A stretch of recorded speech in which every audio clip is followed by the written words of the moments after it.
just knows sitting in a Makelele online, and he does what he wants to do. He is coming to Kanga down, and we are still quiet. You're not saying anything. Introducing these taxes on our mobile. I don't understand. Fabish, let me give you the mic. Yeah. Let's continue. Let's share the space. Let's invite people. We need a lot of voices. We need to talk these things. Tunaenda kotini, tunapatiwa conservative order, and the president unaenda tena pale kwenda kuendorse the same person that we are battling with. So that is in essence showing us a middle finger. Liaison, generally, welcome to the space. Tell us, how are you doing? Wanjiru, hi. Let's keep the space alive. Let's share so that we can be able to discuss. We need to keep the movement alive. We need to keep on soldiering. We need to grow the movement. We need to fight. Wanjiru.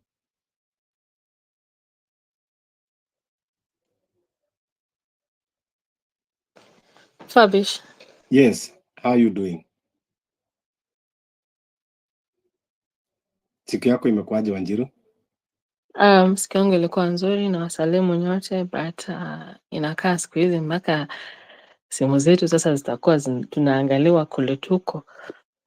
Tukifanya deals unasikia pesa imekatwa na KRA. Like hii syllabus ya government ya Ruto inakimbia sana. Every day we have a new thing. Every day we just have a new thing. And it's tiresome. It's tiring actually. Kama hatuwezi toka tuseme enough is enough. I don't know tutakuwa wapi next year at a time like this. Naona nani anakuja huko. Fabish.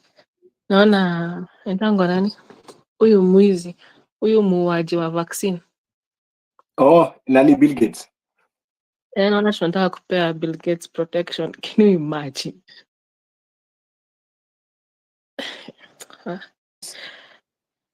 As if that is not enough, nasikia kulikuwa na you know, they have been killing people, and now there's this, kuna huyu mwanamke na another two ladies, I think actually, and when they were protesting, instead ya kuchukua bendera ya Kenya, guess walikuwa wanainua bendera gani ya Somalia?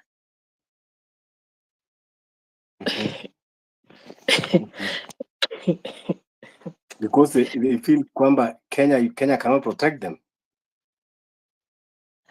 I think they feel like Isli is a Mogadishu by its own. Yes, it's an autonomy. Hakuna mahali unaweza, ukitoka kwa nyumba headed to where you're headed to, you will be mad by everything. Ukiangalia government, ukiangalia churches, ukiangalia the bills, yani kila siku before upumzike unaangalia hii bill ingine imeintroduciwa. Before upumzike, like unataka kuangalia how to fight this one, this other one. Nitafika mahali sisi wote tuchoke. So tukichoka, what will happen? Tukichoka tutapigana, ama tukichoka tutauana, ama tukichoka tutatoka nje, ama tukichoka tutaacha waendelee. Ikuwe another Moi regime. Yeah, don't forget kwamba kesho ni 25th na ile bill ya Cherargei. We are looking for Cherargei number. Kama mtu ako na namba ya Samsung Cherargei, please kindly share in Jumbotron. We want to give him our regards. Sasa imagine at this moment hatuna okay, tuko na DP, Gachagua bado ni DP, but government iko na DP yake huyo flower girl. And then unaambiwa aje? Sasa swali yangu ni huyo flower girl come the end of the month atalipwa, na akilipwa ni pesa zetu, naye huyu mwingine anakuwa impeached, atalipwa na akilipwa ni pesa zetu. No, Flower Girl kulipwa hawezi kulipwa because haja sign contract. He has not yet sworn in, but even that is not the case. Because Ruto there is a time I said kwamba Ruto sasa amefanya hii country kama hii X-Space. Now ati ako yeye host and then akona co-host wawili and then akona listeners and other listeners. Ruto is taking this country, you know, very yeah, anachukulia inchi kama ambao yani ni kitchen ya Rachel. Lakini swali yangu ni hii moja tuko na Minister of Interior.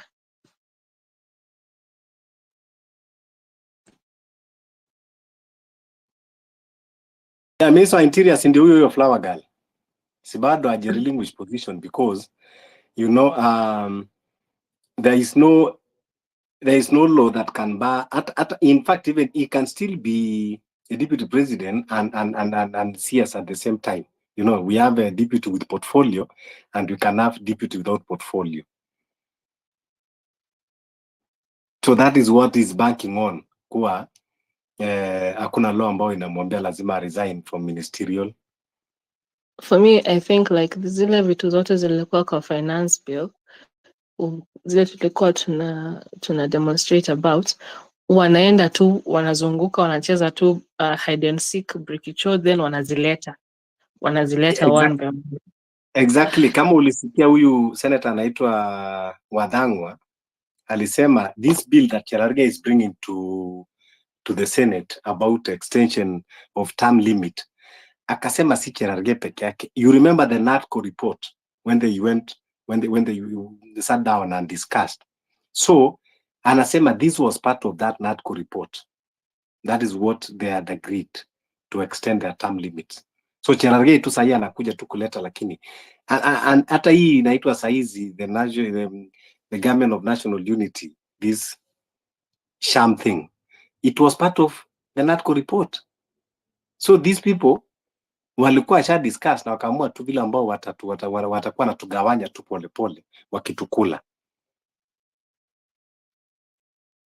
And that is why you see even Raila came and defend Adani na akasema anawajua, he had discussed with them to tell you kwamba if we cannot unite and be in one place, these people, they already show us kwamba they are together, they are working as a team, but now they are taking advantage because we Kenyans, we are scattered, we are divided.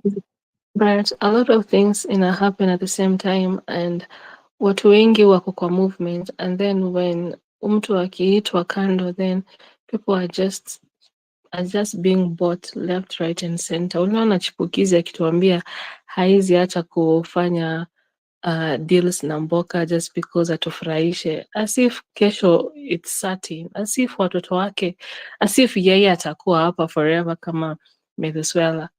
As in, how can we get people who will not look at their own interest, like personal interest, and will look tutaangalia about our future, like my kids of my kids, nikikufa ndawaachia country nakaaje? Why can't we not have people like that selfless? Maybe ni mean a hope for something that we cannot get. No, Wanjiru, you are not hoping something that we cannot get. Of course we can get, we just need to work as a people. Right now, we need to turn the movement now to be a serious movement. We need to have a movement first that can be able to protect itself. We need to have a movement that kwamba tunaongea na tunafanya, and we should be showing also government that we are serious on our demands, and what we demand should be given to us. It is not a matter of when or if you think it is right for you to give us. They must understand that this country belongs to 55 million Kenyans. This country does not belong to few politicians. They can die, they can retire, they can be disabled, but the country can always be there. Sasa, when the government understand that we have a strong movement, people that are not swayed, and people that knows what they want as a country and as a people, it is when they will stop these jokes. But now they are taking advantage because they think that we are not serious. They are taking advantage because some people that they come and thrown themselves, then they will be thinking that everyone is just there for a selfish gain. But now when we show them that, no, we are not there because of a short-term arrangements, because of short-term expediencies, because of hunger of a day. Ama sababu I am broke. But no, I am here for the country, for this generation and many generations to come. So tunahitaji movement iende into that direction. Watu wakielewa in that direction, then government itakuwa inajua sasa kuwa muda wao imeisha. So kindly everyone, ile kitu ambayo tunaweza kufanya, a simple task, share the space kwa DM, share the space kwa your TL, so that we can have as many Kenyans coming in to inject, we discuss, we table issues. Yesterday tuliongelea mambo ya the next course of action that we need to do. First, it is to protect ourselves. These Subaru boys cannot and should not be tolerated, waendelee kuumiza mandugu zetu, waendelee kuwa na kidnap watu. These are few people, they are not even working or following the constitution. They need to be stopped. So we are going to get the youths from within CBD and other places. One thing about tulisema ni kuwa anytime ukiona hiyo Subaru, don't allow anyone to be kidnapped. Whether you know the person or you don't know the person, don't allow. Make sure that you create a commotion, scream, wail, do anything, throw some objects. You know, if there are stones, throw stones into that car and throw to block the passage. When we continue like that, and if you get a chance along the way, along the commotion, if you have a petrol, you have something, torch, burn it down. Today, we are talking this authoritatively because these are not people working or following the constitution. They hide their faces. They are going with they are driving a registered vehicle. So they are operating like criminals, or not like criminals, actually they are criminals. And that is how to deal with criminals. So when we do like that first, to protect ourselves, protect our community, protect people around us, protect our movement, now we want the government to face us as government. Wakitaka kuja kushika fabish, wakuje kama serikali, lakini wasikuje kama terrorist. Waacha wakuje na uniform with their badges, waseme police station mali wametoka. Let my family, people around me understand kuwa hao ni maafisa wa serikali. That is okay. That one we can understand. That one we will cooperate, no problem. Take me, ufuate vile sheria inasema, uniambie umenishikia makosa gani, unipeleke police station, niende nitoe bond police station, kesho niende kotini. Lakini if you want to come as a criminal, then we should be able to deal with you as one. Yeah, so request the mic, Liaison, the last scene, Mike, SCTNEWS, Candy, Daima. Let's talk. Let's have discussion. I know it is a radical movement. Watu walikuwa wamezoea kwamba tunakaa tukisema we are peaceful, yet we are being killed. Now we need to have a radical movement. We need now, there is no peaceful revolution that have ever succeeded. That is the reality. We have to talk reality. How do you go for a peaceful revolution when the person you are dealing with is not ready to make peace with you. Request the mic and let's share the space.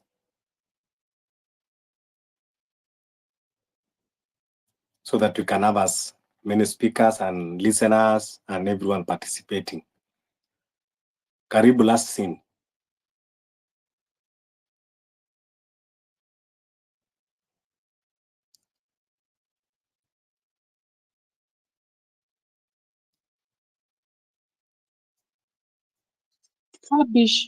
Fabish, Yes. what I wish is just to make posters about this Safaricom. When they see there's a poster circulating, boycott Safaricom, then it will start from there. That is very good. Yeah. When you know somebody who can make posters so that we can retweet, I think it will start making sense instead of just talking. Yeah, that is one of the actions that now we need. We need now to be actionable. Yeah. Yeah, the last scene. Hi.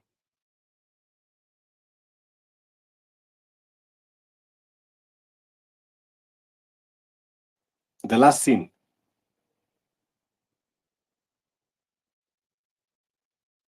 Yeah, we need to deal with the oppressor and their collaborators. Safaricom being one of the collaborators and the biggest one. They are the ones sharing our data for people to be kidnapped. Whenever we have any emergency issue, they are the ones switching the data, the internet, and even the CEO coming live on television to confess and do like he's apologizing. Why would a corporate that we are supporting as Kenyans be conflicted? What is the interest they have in government against the people of which we are the clients? The last in Karibu.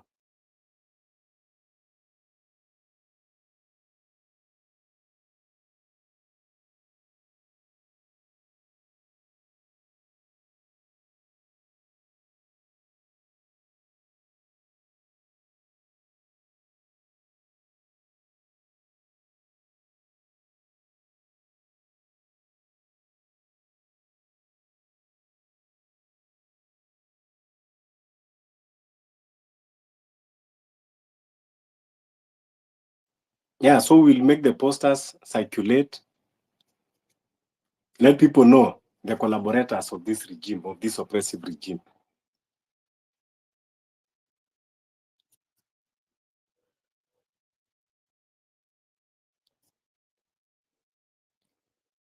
Last scene is like uko na network issue, eh? Naona it's throwing you out. You see, Fabish, the more we are continuing to talk, the more government business is continuing. You understand? Yeah. We are there talking, Bill Gates is inside. We are there talking, he's supporting Adani. We are there talking, Safaricom is doing his own stuff. We have to do civil disobedience, and it has to start with the Safaricom.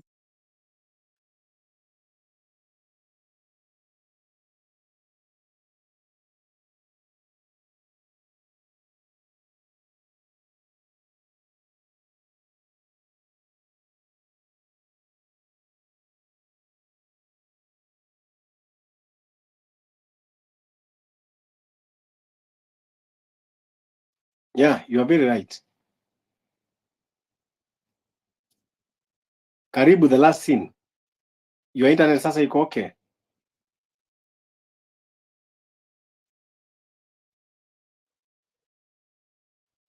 Human? The mic was processing.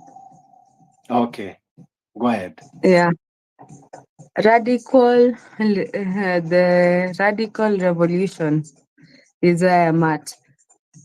If you can be able to meet outside town tomorrow, because there's one thing about the streets that you don't like talking about. We have to meet outside CBD for things to happen. So if you're willing to meet at NHIF building in Upper Hill, please. I'm too radicalized to explain some things. Yeah. Let me drop the handle for the email. You can public participate whether you're in the ground or not. You can public participate. Let me drop the email. I've heard it's closed. I don't know if it's true, but please drop an email.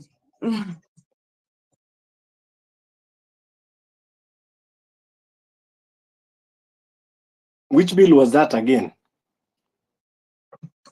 Extending the presidential term. Oh, I think, yeah. It will be, I think tomorrow is the deadline, eh? Yes. There is an email you can, I know these diaspora people, you have a chance to send an email. You support with a lot of money. These other ways you can support, which is the email I'm about to drop in this space.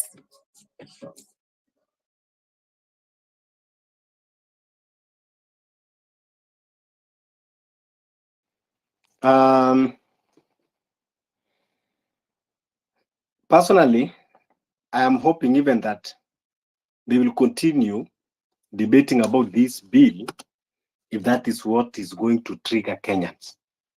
Because nafikiria this government now, this regime, they are preparing poison for themselves. So now they want to tear that packet of the poison. We should even let them go ahead and tear it and put in the glass. Hata kama uko na maji wasaidie, wadilute wakoroge. That is what I'm predicting. It is good. It is even good that is coming from Cherargei. Let them continue now. If this is what is going to trigger Kenyan people to come out, let them continue. I'm even hoping that that bill, they'll be able to discuss and try to vote for it. Just like finance bill, when we try to warn them. So I hope this one will go through and they start to discuss it. This is what is going to be a trigger. Let me interject you a little bit. You know, this 7-year term, when you hear that it was a proposal in the NADCO report. So this is something they have been planning long ago. So even Cheregai, when the people of government are saying, no, we are not interested, when something is in the NADCO report, they know exactly what they are doing. No MP, no senator will not say, I deny the 7 years, and they know they are not going to come back. Who's going to say no? That is the reality. When ODM had already planned. Me, I'm just so annoyed with this country. Some of us, we don't even sleep these days because every day you think Kenya is being sold or there's going to be something will happen. Fabish, let me give you back the mic. And the last thing. Yeah, we actually don't sleep these days, Aki. Even me, I'm from some such a tedious safari, but we don't sleep. We push on. We push on na kesho asubuhi. The last thing. Wanjiru.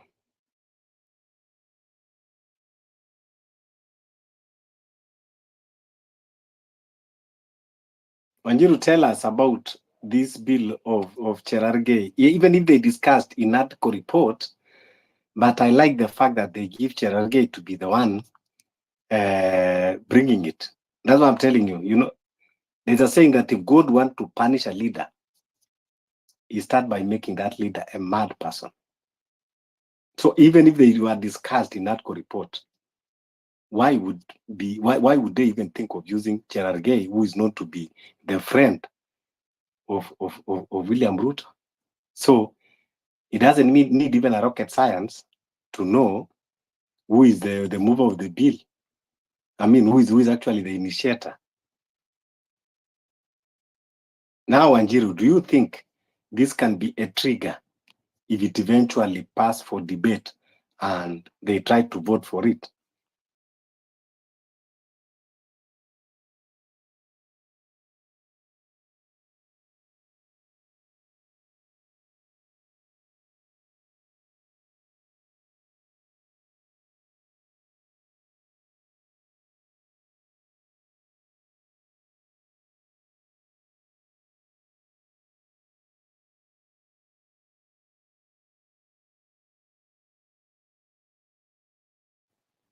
Wanjiru.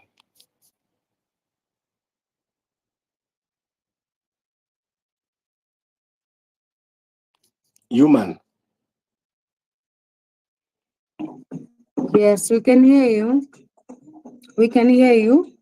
I want to push the narrative of don't get tired. Yesterday, I was injecting civic education on the ground. I'm telling you, it's working. Whatever is happening online, they were dropping some names za watu wa online. It's working. The ground is hot. The ground has given me some level of confidence. Ni juu tu leo nimechoka we, lakini kesho asubuhi tunaendelea, and don't stop. Host, co-host, mnasikizika mnasikizika kwa ground. Watu wa Machakos wameniambia tu wanaweza vutia mtu mwenyewe ataleta maji finally. So it's working. Go on, push on. I hope you can realize how tired I sound, lakini kesho asubuhi na mapema tumesema tuna print kenye the public participation, tunaziprint tunazipeleka Senate. Do not give up. Hii story haijaanza leo. You push on, you push. The ground is hearing you. Yeah. Thanks a lot, Human. Mike Omamo, then to Saitoti. Thank you so much. I just wanted to say that history ya extend term limit is really triggering people. I have a couple of friends who are not very active about this whole revolution thing, but I just saw them today. They're really pushing against this bill ya extend term limit. So it's that I strongly believe that could be the thing that really triggers all Kenyans to have a very organic kind of protest. Yeah, so it's working. Things vitu zinachemka pole pole. Well, if I also agree that this movement has to really shift from being peaceful to being a resistance. I strongly agree, because these people, they only understand violence. Na si tukiendelea na bendera na maji, there's nothing. It's not going to work. It's not going to work. No revolution has ever been peaceful. And also people need to start understanding that we have power. If you look at history, the King of France, I think he was beheaded by the people. And the people also beheaded the entire family of the king, not just the king and the entire lineage of the king of the king. That is the kind of power that people have. So let us not imagine that tuko powerless. We are not powerless. I do not believe in that. History, abductions, we need to just start, vile tulisema jana, we need to start making noise. We need to start disrupting them. We need to start, tukipatana na watu, we even beat them up. Because they are not police. They don't have uniform. We don't know if they are police. They could be just criminals with guns, you know?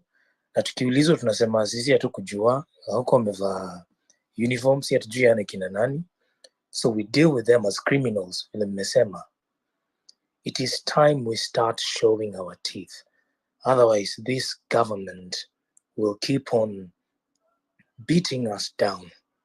Wataanza kutu execute in public. I can tell you that for sure. Itaanza ku happen. If you disagree with the government, they come, they execute you in public. So we have to start showing our teeth. And I hope, and if we just do it to one Subaru, moja tu, we don't need many. We don't need many. We just need to shike tu moja. Moja tu, we light it up, we beat them up.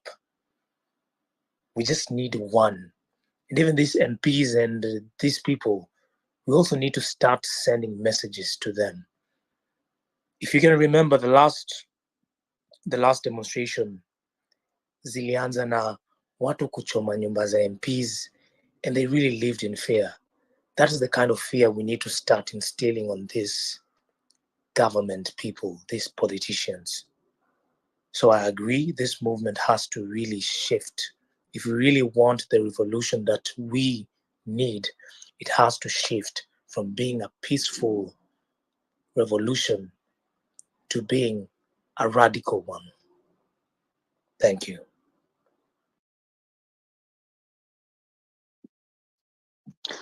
Could you mention about how the radicalized means that you just need to understand what is happening? These people are worse than Moi. There is a way you can be peaceful. I am still peaceful, but not defenseless or lie. Okay, thank you. I think I'm the one who is having the mic. Yeah, go ahead, Saitoti. Okay. Yeah, mimi ningependa kuwashukuru sana kwa wakati kama huu. Let me go straight to the point. Tukienda kama ni public participation, tafadhali tusiende kuchanganya hii vitu. India tulienda tukachanganya wakati wa Gachagua, kufa makanga, kufa dereva, sasa Gachagua kwa nje na tumeona kwamba yeye ndiye hata catalyst. Tukienda pale tu concentrate hii kuongeza to 7 years to stick hapo, hiyo kitu hatutaki. Tusiende pale tuseme kwamba hatutaki 7, tunataka 4. Wanaweza wakaenda kuchukulia waseme kwamba public participation ilifanywa na wakakubaliana kwamba ni 7 years, hiyo ikaextendiwa. Na mkijaribu kuangalia sasa hii koti, hata fenye hii house levy fenye imepitishwa sasa hivi, wanasema kwamba eti iliconductiwa public participation na ikakuwa okay. They okayed the house levy, of which ni kinyume hata na wao. Hakuna siku yenye public participation, hakuna public participation imeifanywa juu ya housing. The only public participation yenye ilikuja ni ya Gachagua. So mimi ningependa kuwa encourage wale wenye mtaenda pale, unaposhika mic usianze kusema kwamba we don't want 7, we need 4. Hao watu wataenda pale bungeni na watasema kwamba wamekubaliana hiyo kitu na itapitishwa na hakuna kitu yenye tutafanya. Na ukijaribu kuangalia mtu ni mwenye tuko naye ni mtu kichwa ngumu, ajui chenye inafanya. Ni ile chenye ameamua hiyo ndiye anafanya nini. Kindly, I want to advocate this. Tukatae mambo ya term limit. Kisha hiyo ya 4 ikikuja on debate, tunaenda pale tuikubali hiyo. Asanteni sana. Ni hayo tu niko nayo. Sina moto. I think ndarudi hivi by saa 3. Kwaherini. Asante sana Saitoti. Yeah. Wale watu ambao tunataka kupeleka wa memoranda, yes, just stick to the no. Hakuna cha no but. Usiweke but. Tumekataa. Hiyo but ingine itakuja baadaye. And even hivyo inafaa tukue hivyo. You know, stick to the course. Nataka kupeana memorandum ya term limit, nimesema no. Usipeane tena story zaidi hapo. It is just a no. Unaona, because when you Basi unaweza waambia wa drop email pale. Basi hiyo email unaweza sema no kwa email, nime drop hiyo link kwa Sema no na hiyo email tafadhali, people. Yeah. Umetuma kwa group, umetuma kwa group. Hapa ukienda comment section nimetuma kwenye unaweza sema no vizuri. Nasikia hata karibu ifungwe, lakini inject finya. Yeah. So, Sema no hapa. yeah, so it's Sioni. just a no. Hatujui story ingine. Then ikiwa tutakuja kuitwa hiyo 4 years, yes, hapo ndio tutakuja tuseme tunataka hiyo 4 years. Hebu tuma kwa tuma WhatsApp tafadhali. Hapana, nimetuma hapa kwa hii Iko hapa space. kwa Hii comments. space Nenda yenye hapo kwa comments tunaongea. utaiona. Kwa comments. Yeah, iko kwa comments. Sema no hapo, no useme vizuri, nasikia inafungwa. Inject, finya. We are doing something.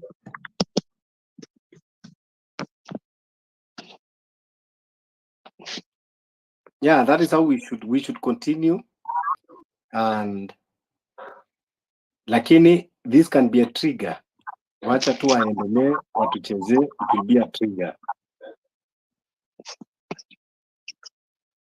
Yeah, everybody request the mic. Tuambie, what do you think of term limit extension? Tuambie, what do you think how the country is going? What do you think of Bill Gates? What do you think of Safaricom? What do you think of William Ruto? What do you think of Adani? What do you think of the revolution? Kidnapping is happening, abduction. Tunafaa kufanya vipi?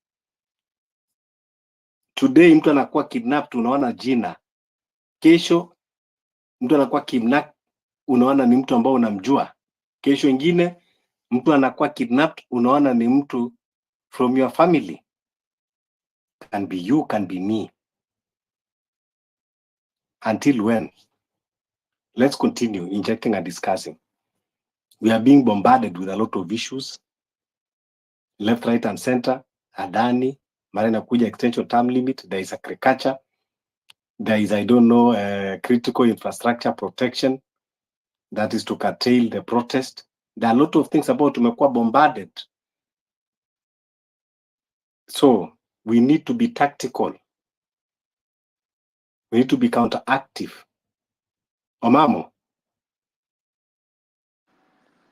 Well, there's something else I forgot to say. Yes. If this movement is going to be a radical one, lazima tuanze kuishi kama wakora. That's one thing we need to understand. People need to understand this. Kama ni VPNs, tumieni VPNs. Don't stay in one place for a long time. Lazima tuanze kubehave kama wakora.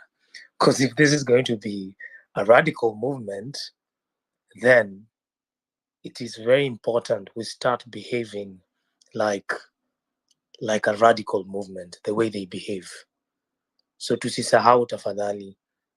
Because pia hatuna time ya kushinda tunaweka ma hashtags. Hii hashtags Twitter sijui free nani hapana. Tuanze kuwa wakora pia. And then I've always believed that the future of the world is in Africa. I've always had a very strong belief in that.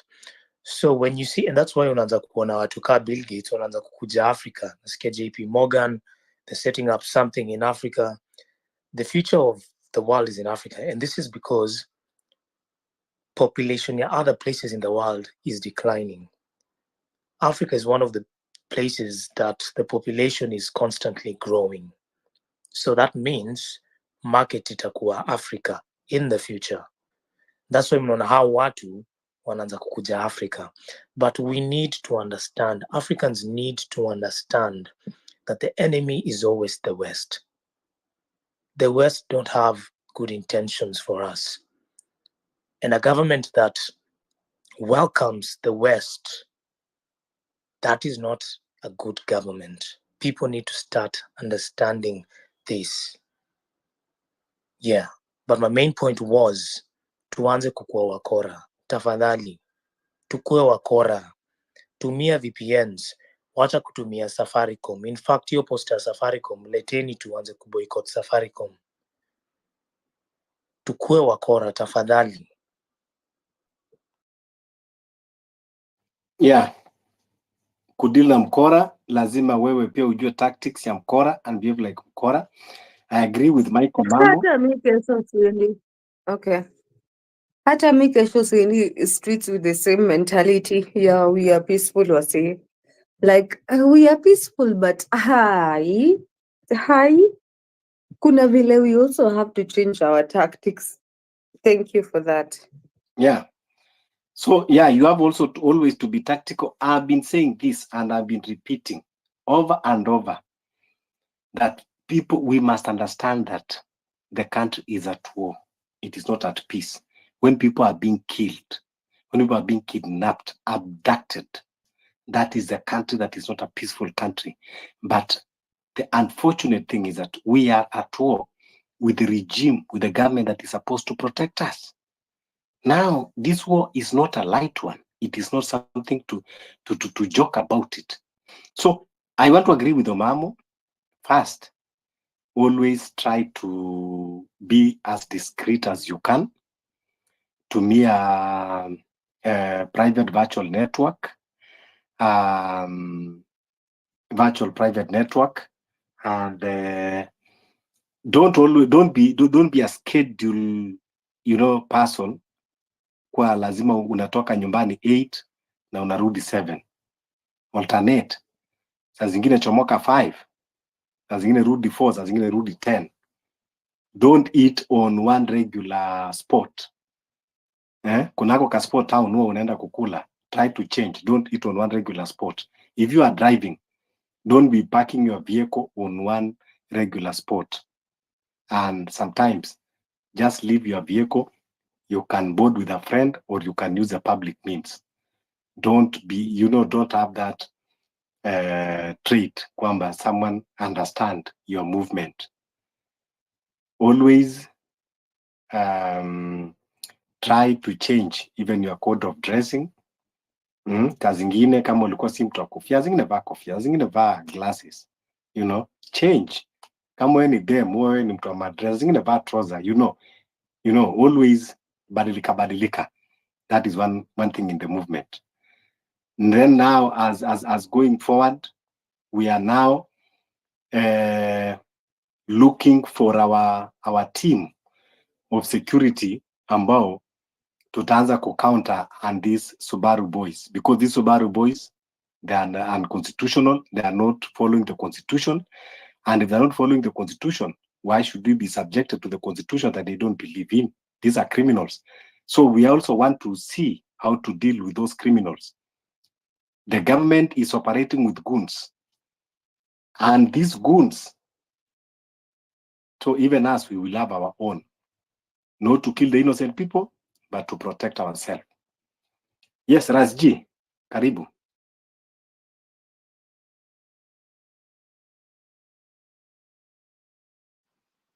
Thank you, Fabish, and I think I'll start with what you have just said, because I'm very passionate about this particular outfit, and it's not a strange outfit. It's an outfit that the Kenyan politicians have perfected so well, especially the party called ODM. But we would try to change that narrative into something that, okay, what we are simply saying, we will be ready to defend ourselves. This I know many people wanaona ni kama ni kitu, but the direction the country is taking, na the amount of fear yenye imemwagwa, hakuna any other alternative. It is us for us. It is sisi kwa sisi tujichunge. And about tomorrow and about, I think, 11th, the most important thing wakati tunaenda kwa hizi mikutano ama hizi meetings ama hizi demos, the most important thing is to work as a unit, and also as a unit, najua ni ngumu, but they are very particular in targeting some people. So what we are asking, I know it will not be easy. I think it's something I've engaged Fabish in in a private conversation, we already have people in mind who can perfectly do that. And when we say perfectly do that, our intention is also to extend this to whenever somebody calls for alarm. Niko mahali fulani, but I'm doubting.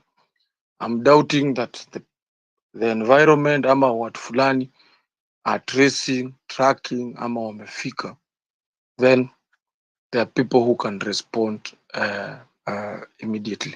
It is something that needs our immediate reaction, our immediate input, because these are people also, some of them that have worked in the past with this caliber of politicians. Now, most of them have been used by these politicians, so they already feel they're already feeling they're already feeling what me and you are feeling.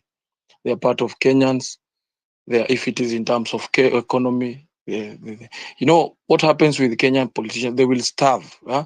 You get starved basic needs, and that's what William Ruto and the administration are doing. They starve you basic needs. They starve you health. They starve you education. Yeah, so that you can be somebody who is reliable to the pipes of the politicians. So and that's why unaona tukiendelea kukaa hivi, things are getting worse. They're getting worse. You can see somebody was talking about the West. I've always said that 80% of our problems are the West. Juzi tu hapa na hakuna mtu anaongea. We saw Meg Whiteman anaenda kuconverse na IBC. How can they cooperate? Unaelewa, what areas, what has America got to do with our democracy, with our IEBC? Those are the questions that you guys should be asking yourselves. You can already see this.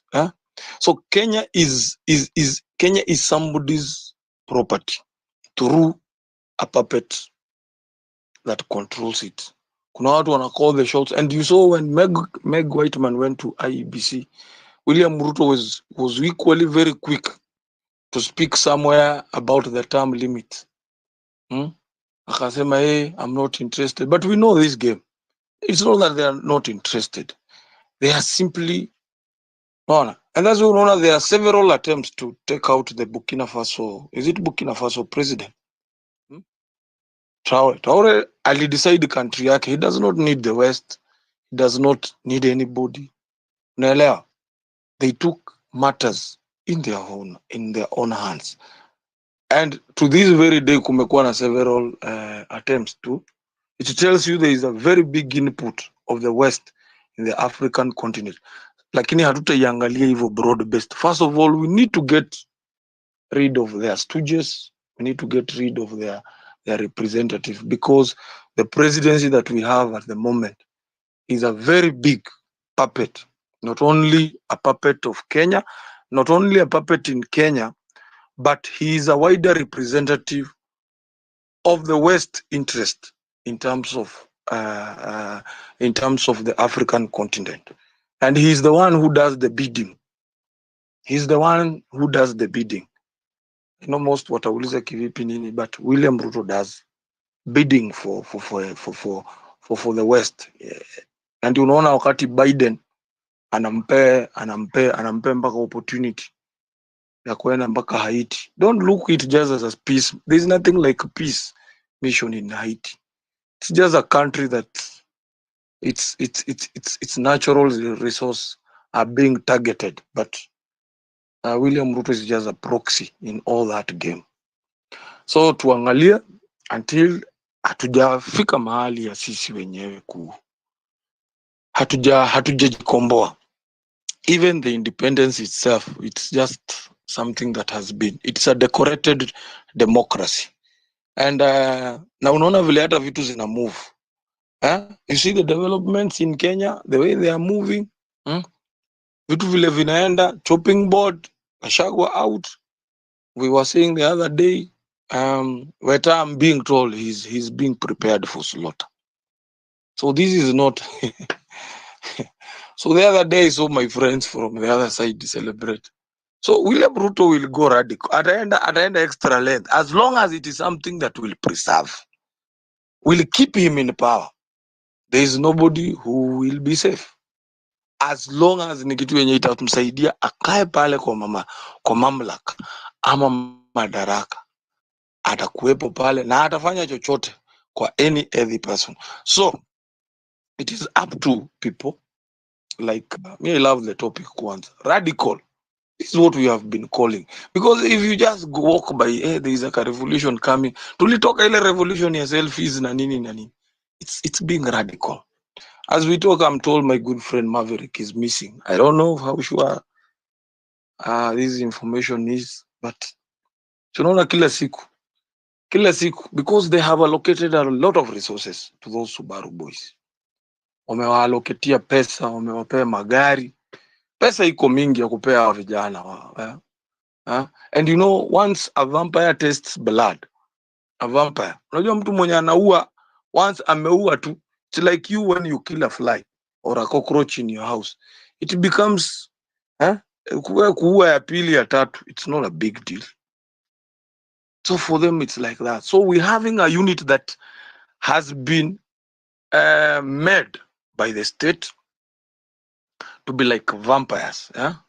How tu wanangojea orders mahali tu, kimbia huko, enda kwa msee fulani. Naona. And unfortunately we need also to be very careful. Somebody alisema kuhusu Safaricom.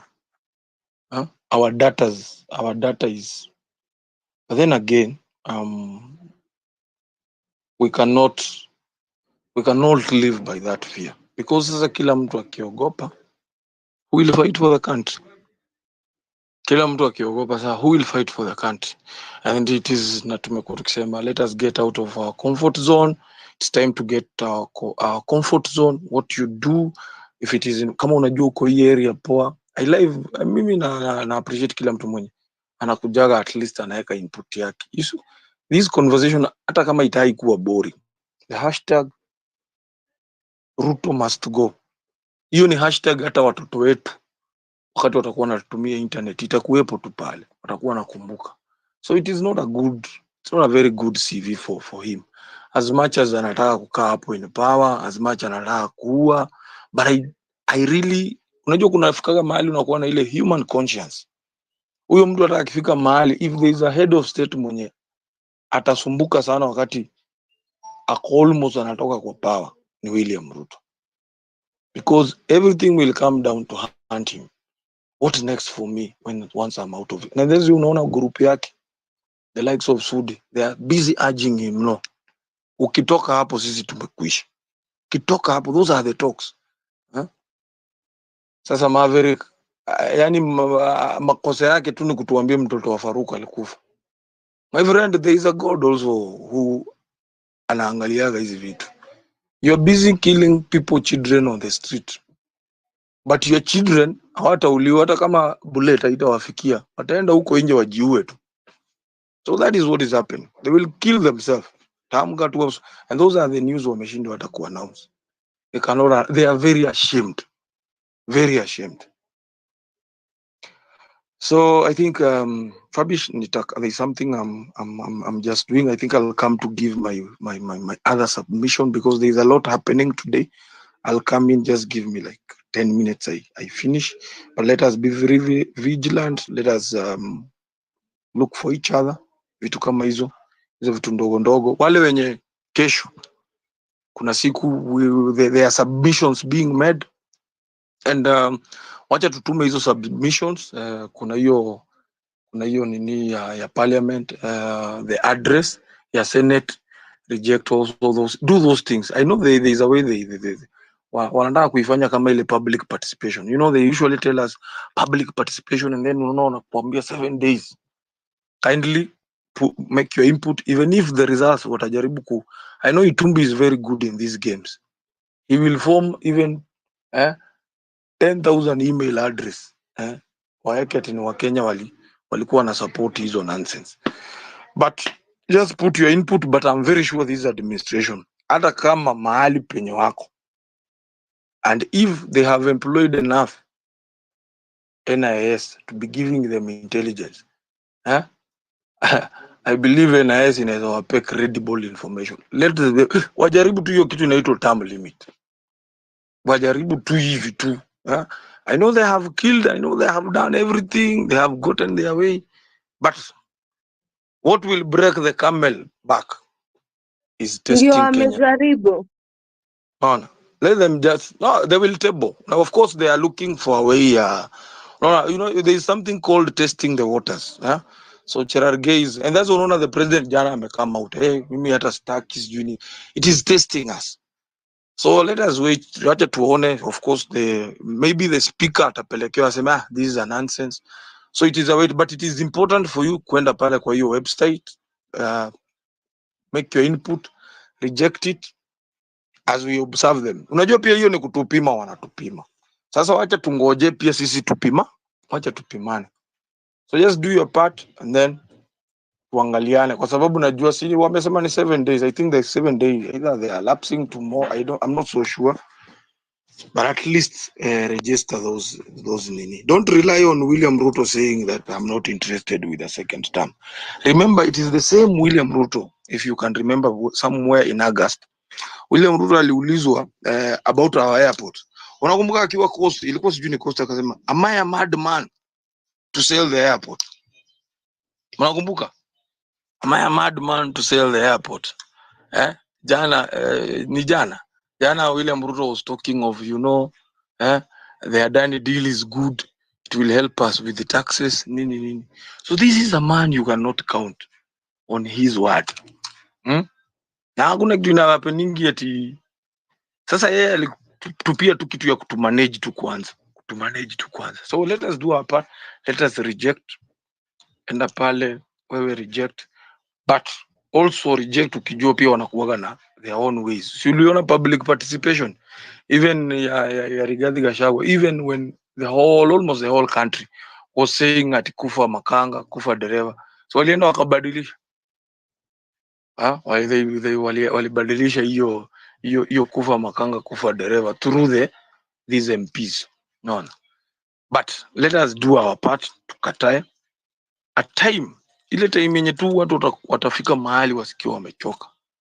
It will be very natural like what happened in July, in June. No, it will be very natural. Even in hiyo boiling ya anga ya Kenyans, kuna time itafika tu. Hakuna kitu yenye inaga ati ni, kuna time tu itafika. Hata hakuna mtu mwenye ataambiwa sijui atatokelezea. Atapata tu kila mtu. It will just knock them the way vile iliwapata tu wakashindwa hii kitu imetoka wapi. And you remember, if you saw body language ya William Ruto then, alikuwa hata anatembeaga design nyingine. Alikuwa anatembea tu design nyingine, hata hakuwa anajua ni kama ni mbele ama ni nyuma. Siku hizi unaona ile courage ako na hiyo courage kwa sababu ule mtu mwenye ametudanganya miaka yote anatupigania in the name of Raila. He's in bed with the government. We are being told he has already demanded other steps. He's already demanding for this administration a lot from it. That's why unaona mtu kama Wetangula will have to be on the chopping board. Because how Raila Amolo Odinga is going to benefit in this government, he is going to make sure amewasumbua to the last minute. And it is my prayer. I want also Raila to lose the seat at the AU. Because once he loses the seat at the AU, he will come and torment William Ruto. So kuna vitu zingine zenye sisi tutafanya kama wananchi, na kuna vitu zingine Mungu atatusaidia kama Mungu mwenyewe. Atawacha wagongane hapo, watalimana. So when William Ruto thought that ameleta Raila akamsaidia government ikafloat come back to life. So each day Raila will be demanding for something new. And Raila is that somebody mwenye unajua once akiingia kwa serikali he will destroy it within. So there are things we will do, the others that we let our God. But what we know, we should always know at the back of our mind, it's neither Raila, neither Ruto are the solution to our problems as a country. Sawa, Fabish, I'll be coming a bit baadaye. Thanks. Thanks sana Ras G. Ngoja tumsikia Isaac. Yeah, thank you so much, Fabish, and the speaker panel. I've been following you closely and the events that are actually happening in our republic. First of all, I've been actually following some, I keep tab on several issues coming out. And when this government came in, um, it was government of Mamamboga na jamaa wa bodaboda and na wanabiashara ndogo ndogo.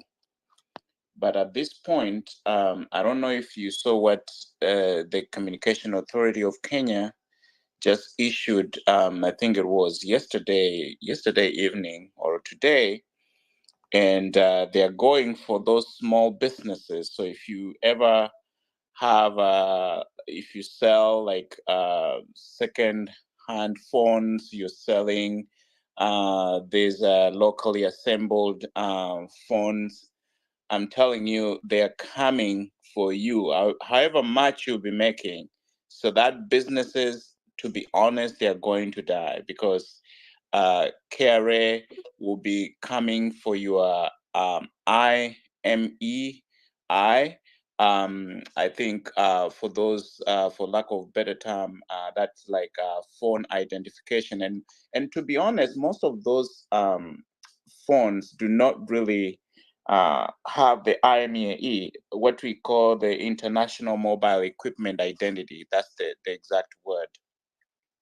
So such small scale businesses, and these are the only businesses that people have been surviving on, right? And to be honest, most people have been closing down because they cannot really, with the overtaxation and the government pressure up and down, businesses are not really working. So for those small scale businesses, to be honest, I just feel like, of course, I know KRA is trying to do as much as possible to collect as much money they can and to make sure that the businesses are ratified in the country. But again, you look at it, what is the side effect of this, right?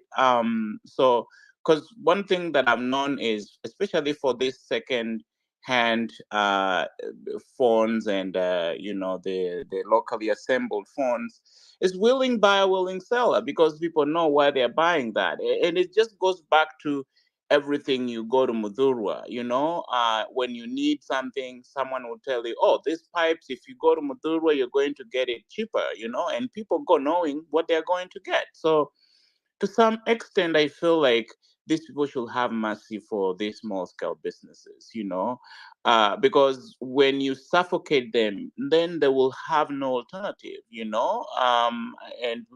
and this is the same premise that Ruto pegged on when he was talking about Mama Mboga, Boda Boda. He once said he will come up with electronic Boda Boda where you just go charge. I'm waiting to see one Boda Boda charging station where this Boda Boda go charge their Boda Boda so that they don't really buy gas or buy fuel, right?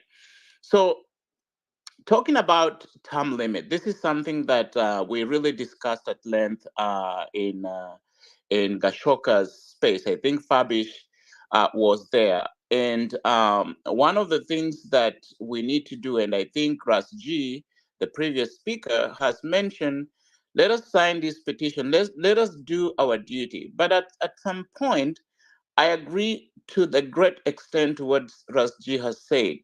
The issue of presidential and the parliamentary term limit, it is something they are testing us. It's not like they really want to, I think they're just testing the waters. There's something they want to introduce, but they want to see whether Kenyans are aware, whether we are woke or not.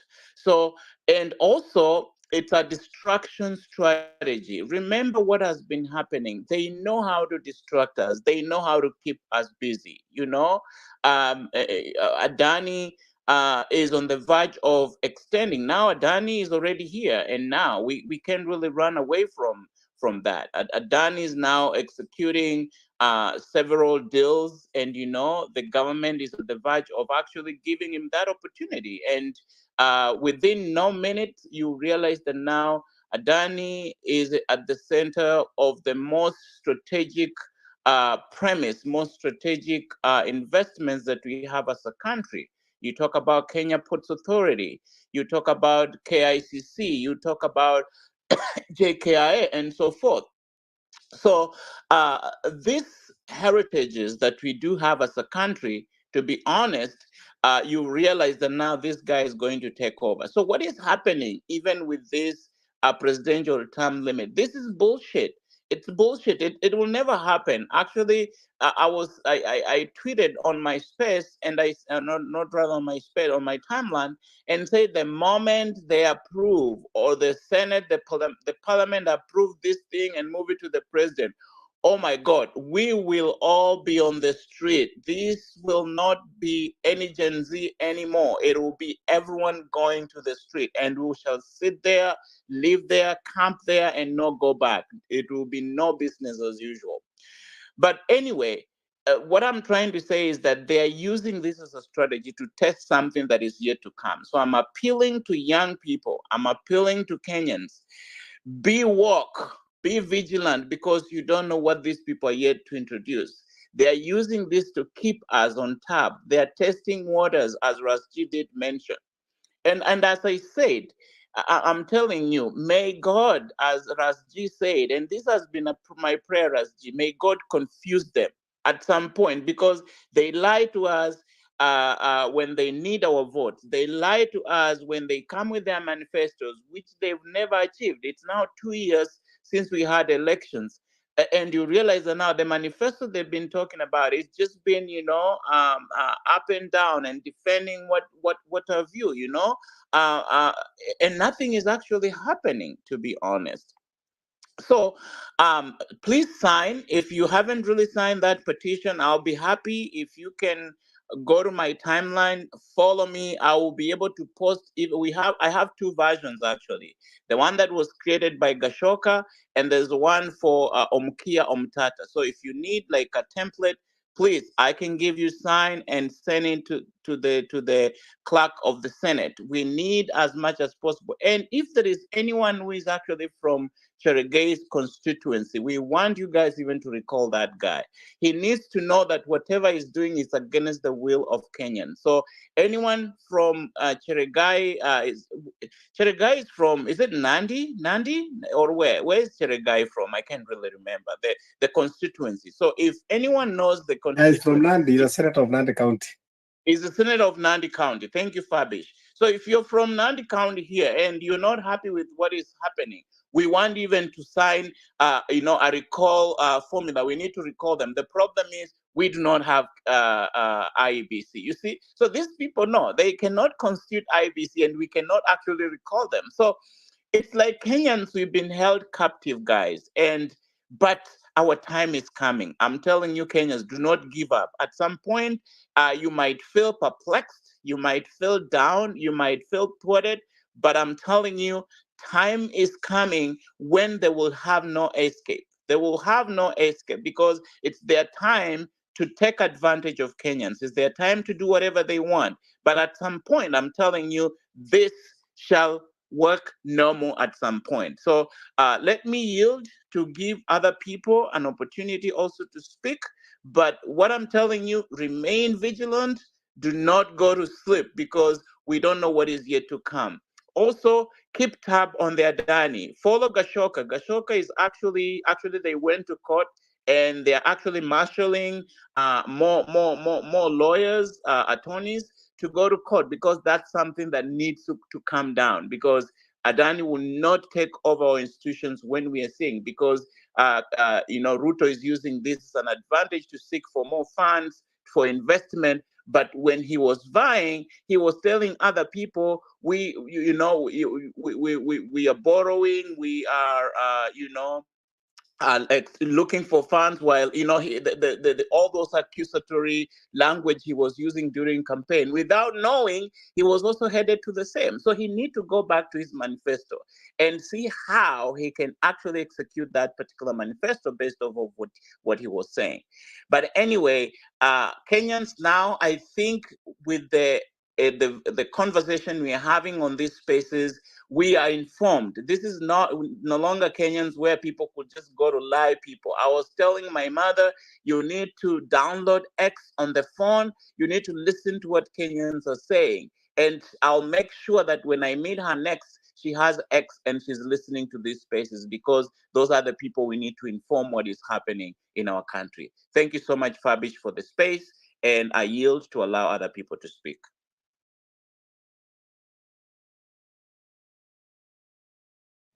Yeah, Human, I see your hand is up.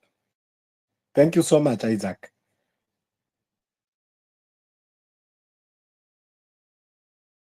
Human. Yeah, we've had a lot of points. There was one that I was raising my hand against. Mm, if you have been pushing for this, you understand how much we cannot just pretend we are peaceful way. It's hard. Or rather, it's not even possible. Even tomorrow, because I am going, nitafika. Yani, lakini, there's a way we need to move different. This is someone mwenye ako ready kukumaliza in a heartbeat. Like, we have to move different. Yeah.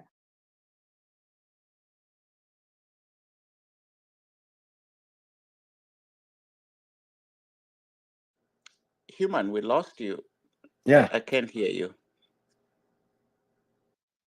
Can you hear me now? Yes, yes. Yeah, I was saying you have to move different.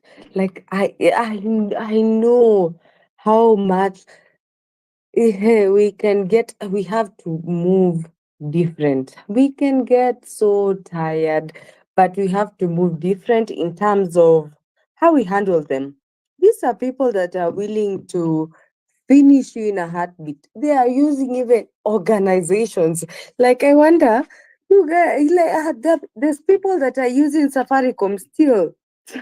They are using all their efforts to make it not be peaceful. So do we get to just pretend that we are peaceful continuously forever? Yo.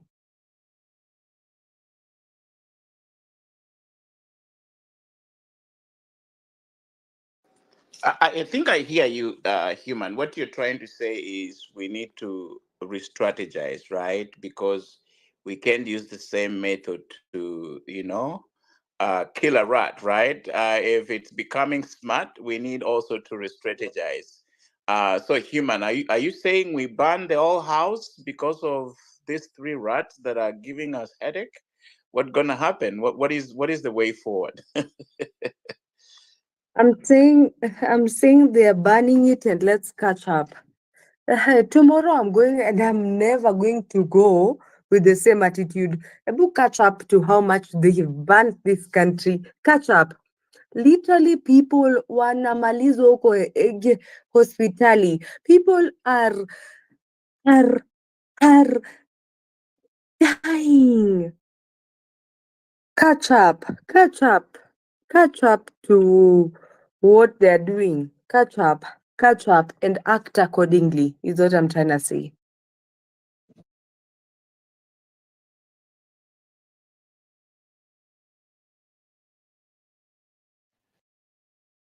I think, yeah, Lastin, go ahead. I don't know, you're having problem with your network.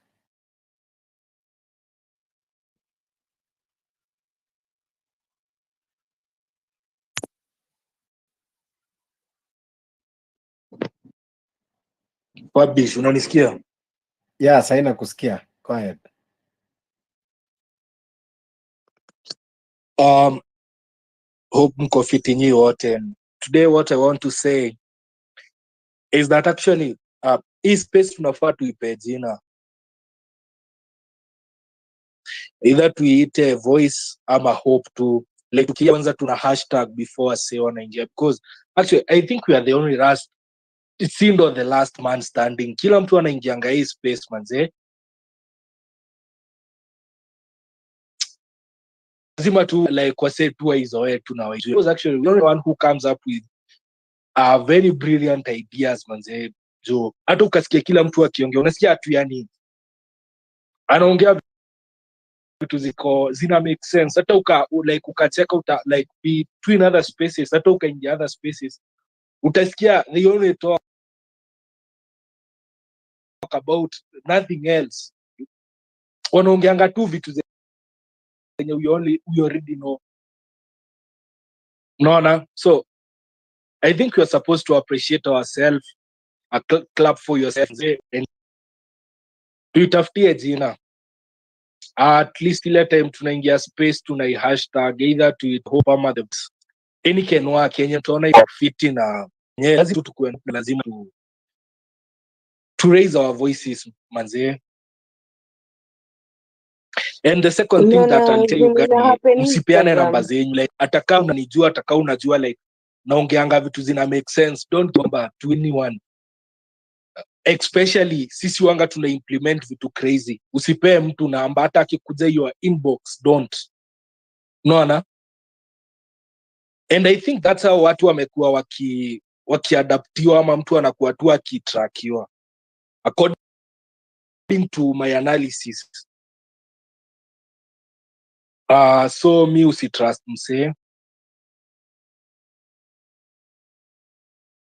anyone atakapea namba ukon, because according to me ona say what ni na tunawajua, actually mi nawajua, naona, but mi like leo sijakuja violence, but kuna place mtu atanifika tu nimwambie na nimpe reason why yeye ni sell out, but I won't talk about. But honestly ka uko kwa hii space leo, don't give out your number, and then ka unajua ngo una implement vitu crazy, it's very simple, pay sister yako your number or just umwambie in case ni go missing, alafu na umpe like ma handles zenye anaweza tuma namba, ulize like msi anaweza chatiwa. I think mna get tukimake a move to the government pia tunafaa tujiprotect. So I was thinking it's a good idea, mkiona ni fit you can do it.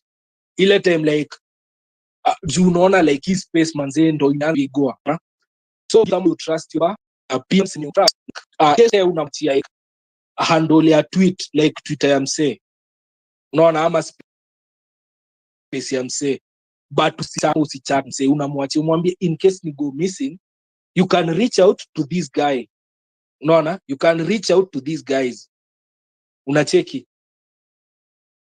So I think that's a good idea to me. Nilikuwa nafikiria leo nikaona inaweza help in future, unaona, and that's why I was saying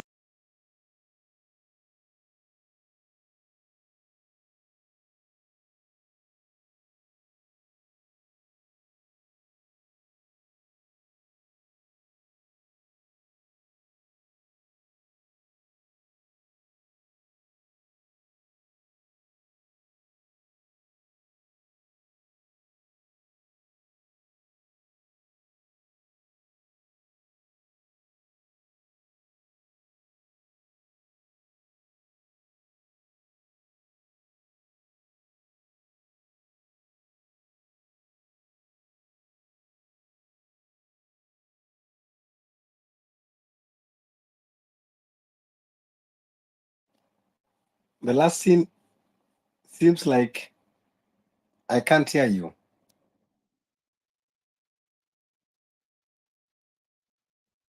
Wangu, namsikia last scene.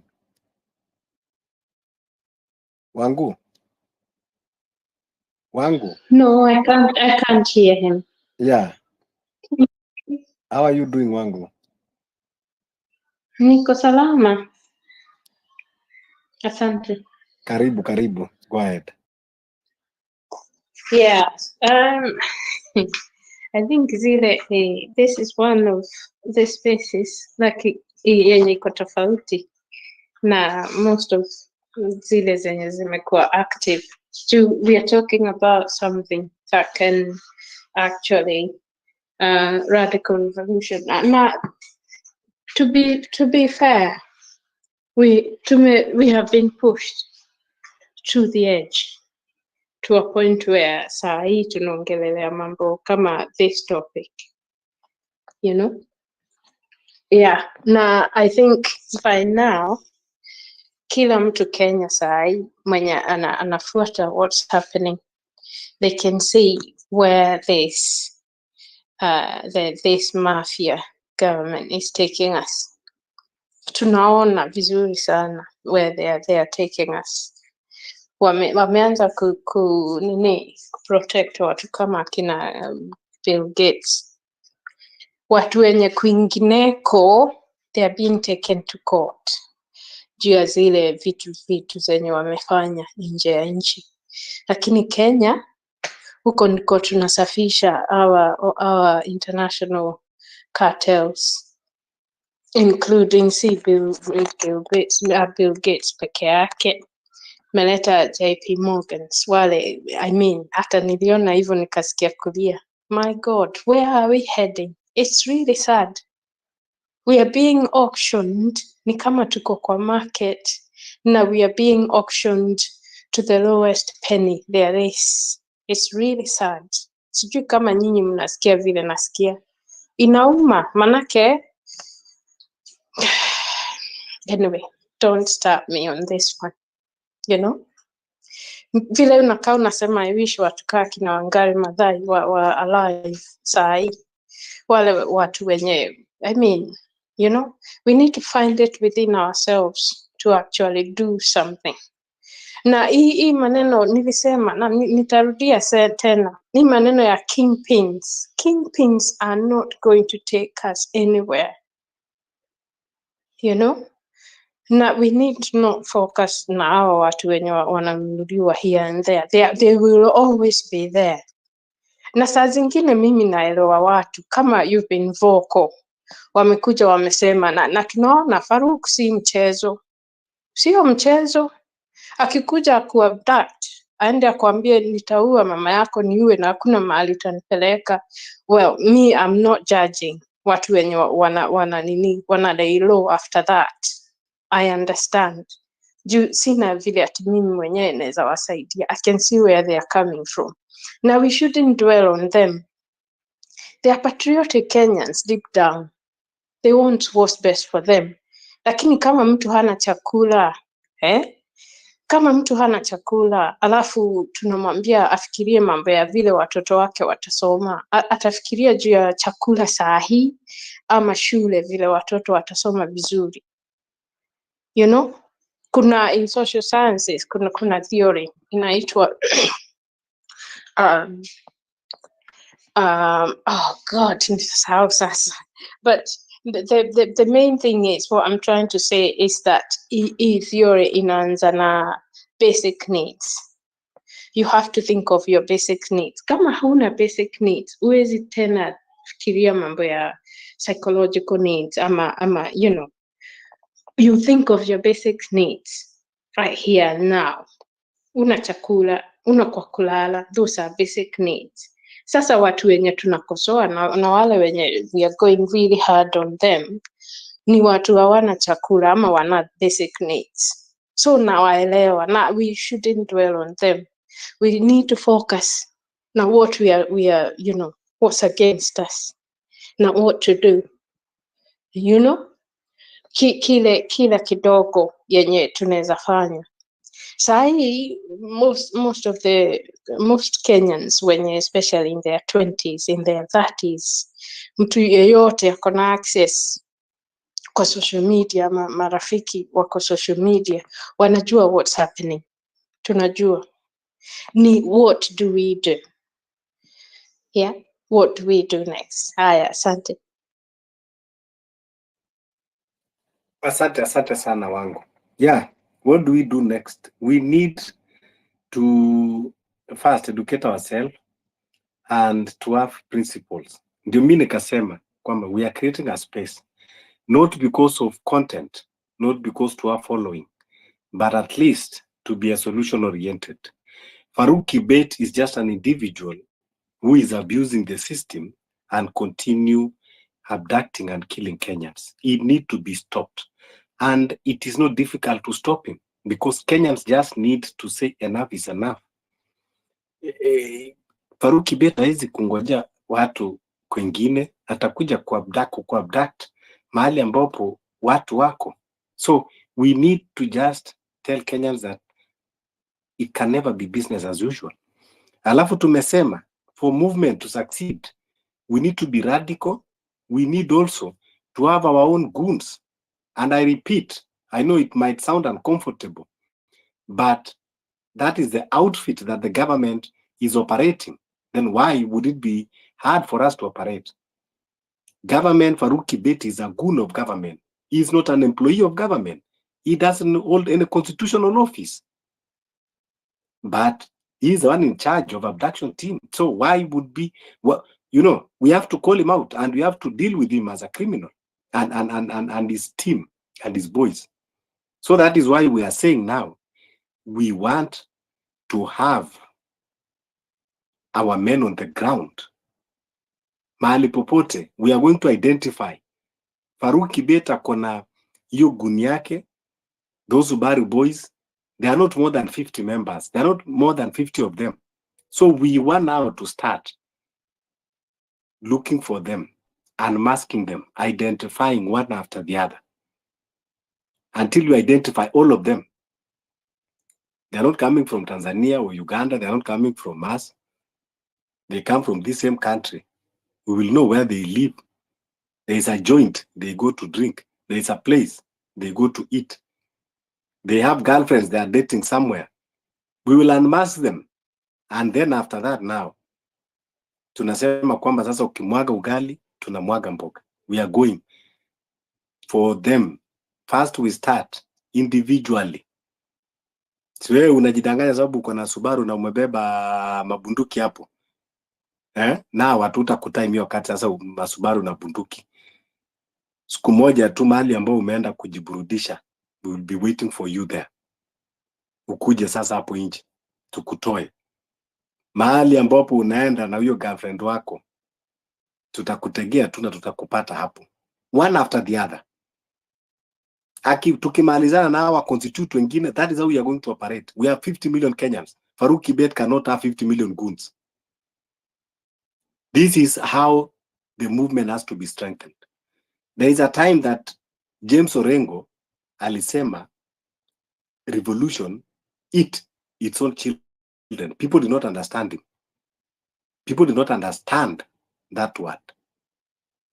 So tukisema kwamba revolution eat its own children, is tukishatengeza revolution, anytime that you become a betrayer, that is now when the revolution will eat you. You know, the reason why you see people, jokers coming and creating a content out of it and having self, you know, benefiting themselves. Someone just think that he will just come na kuja kutoa content na kusema hivi na hivi, nitumieni pesa nifanye hivi na hivi, and at the end of the day anaenda kushikana na oppressor and he get away with it. It is because we are jokers. We are not yet become a real revolution. Real revolution, you can never betray. A revolution, spill blood, and you rip out of it. Can never. So mahali tunaenda, mtu kama Morara, that he thought that the content that he was creating, now he amekuja amepata a bigger platform to continue with content na kwenda kujitajirisha by going. Now he will understand that joining a revolution is another thing, but living outside the revolution is another thing. This is not a small war that you are engaged in. So it is not for someone to come and joke na kukuja hapa kwa spaces akitengeneza followers, akitengeneza content, alafu using it to bargain for his selfish interest. No, can never be like that. And others are being killed. Now tunaongea kuhusu Maverick. Maverick has been doing a wonderful job exposing, recently exposed about the son of Farouk Kibet ambao alicommit suicide. And you see shamelessly, Farouk Kibet himself hawezi kuannounce. Why would it be difficult for you to announce the sad news, but sad news for him, but not for us? And it doesn't mean that we are heartless, but wale ambao walikuwa na waua, they are no different na wale wake.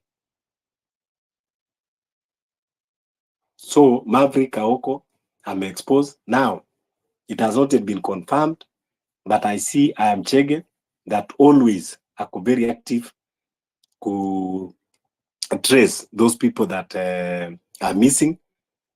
Even him, I'm a post here. We don't know where is Maverick Aoko. Maverick Aoko is not dangerous for security of this country. Hana bunduki. Yeye tu ni kuja kuzungumza. If Farouk Kibet thought kwamba Maverick Aoko ameongea kitu si ya ukweli, si angetupostia huyu mtoto wake na atuonyeshe kwamba hajacommit suicide. I sympathize with you mtoto amecommit suicide because maybe mtoto amekuwa depressed because mtoto anahitaji kukuwa na friends. But whenever you want to make friendship, kila mtu anamkimbia because anaambia babako ni muuaji. I don't want to be close with you.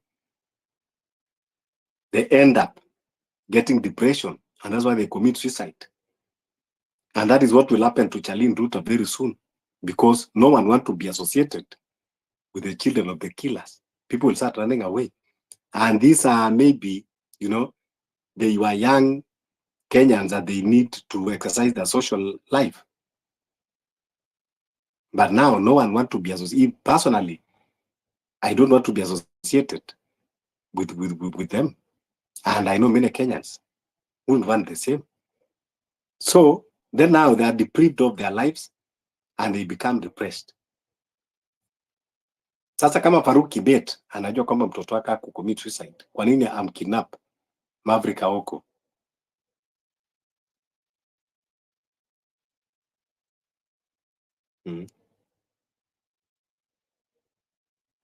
Why kidnap? Why kidnapper? Mbona asikuje akaprove? I remember kuna siku aliattack msichana wa Sonko. And Sonko did not kidnap her. Sonko came out and defend her daughter. Hata akatuwekea mark. So that is how it's supposed to be. Farouk Kibet, he wanted to operate like be what by then. But now we should tell him that this is another century. We are not our parents. We are not our parents. Mtu hawezi kutuoperate kama ambao sisi ni boma ya ng'ombe zake. So that is why we are saying we have to be radical. There is no peaceful revolution. Some people might find it uncomfortable to discuss, but still, it is the only option available if we are to succeed. Now you have to choose. Is it comfortable for you to discuss and be radicalized about evolution? Or is it comfortable for you to sit under Ruto regime and be oppressed and even being killed? Which one is more comfortable? Freedom is not given. You fight for it. Freedom is not given. You fight for it. So Kenyans, we have to continue discussing this. In as much as it is not comfortable, yes, but we don't have any other choice. We have to face, that is the reality and facts. So now we need to assemble the team on the ground. Kuna watu ambao wako ground, kama vile Razia alikuwa amesema, and the last thing, we have people on the ground. Kama mnakumbuka ODM wamekuwa akitumia goons. Now the goons ambao ODM walikuwa anatumia ni sisi. You see, that is the sweetest thing. The goons wale ambao ODM walikuwa anatumia sasa ni sisi. So now it is time for us ambao tulikuwa tunatumia kama goons. Now we want to liberate ourselves na tuache kutumiwa. So now we are getting people from Kibra, from Mukuru, Waruben, these other places, Madare, and we need to assemble our team ambao tutaanza kutafuta these Faruk, Kibet boys, these Subaru boys. We will get intel also kwa wale watu wetu ambao they support the movement, they are inside the system. We have friends, by the way. We have friends that are in the system who tell you that we don't have. We have friends that are in the system, but they don't agree with how the system operates, and they are giving us information. This information, yeah, Joseph Boynet, how he operates. This is not just a mere talk. The information about tulipata from them. That is why when we are talking something that we are sure of. So we have people also that are in the system, but they are not contented. They don't like how the system operates. So we have the information. They will help us to unmask them. So our own is just only to trace them. Not unless if they are here and they are listening, they change. Uachane nayo. Kama wewe ni polisi, rudi kwa kazi yako ya polisi na ufuate katiba. Kama wewe ni mtu ambao ulikuwa umechukuliwa, ulikuwa umeretire, wewe endelea kuretire. Lakini mahali imefika saizi, we are coming for you. We are coming for you. You will never go free. Even if it's going to take us a bit of time, but we will eventually get you. Hatutakushika wakati uko na mabunduki na uko na masubaru, hapana. Siku moja tu umetoka kwa baa hapo, sisi au tuko nje, na tunakuletea list ya majina wale watu ambao umewaua na wengine ambao umewakidnap. Siku moja tu umetoka kwa nyumba ya girlfriend yako, tuko hapo nje tunakungoja. Siku moja umetoka kwako, umetoka kupeleka mtoto wako shuleni, tutakungoja tu hapo.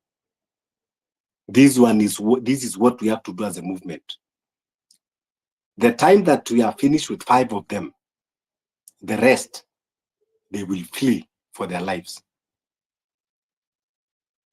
Dawa ya moto ni moto. You come with firewood, we come with petrol and the matchstick.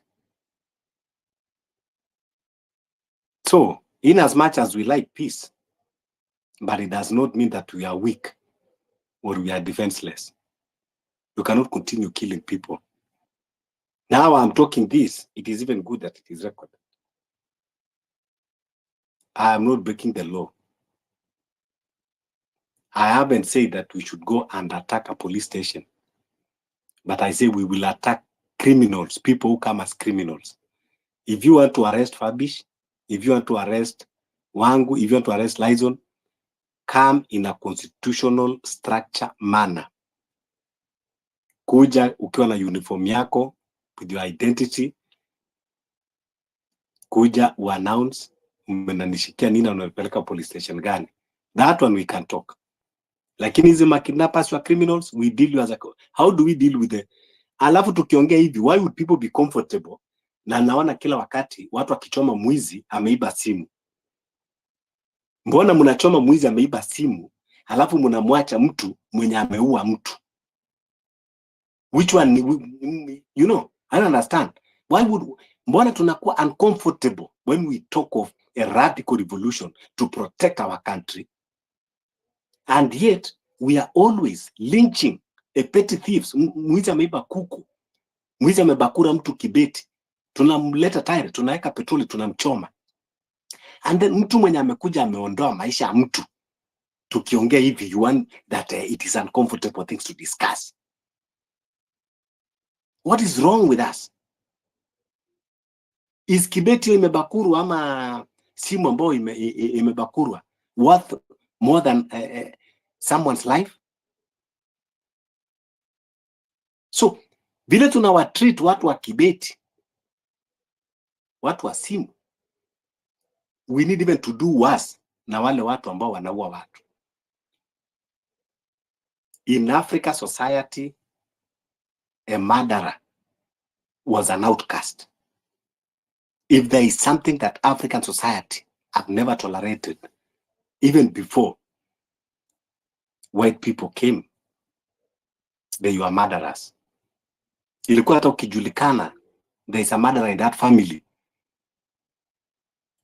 msichana wako ama kijana wako ni very difficult kuoa from another family. We are all Africans, and I know in all African setup, it doesn't mean which tribe you come from.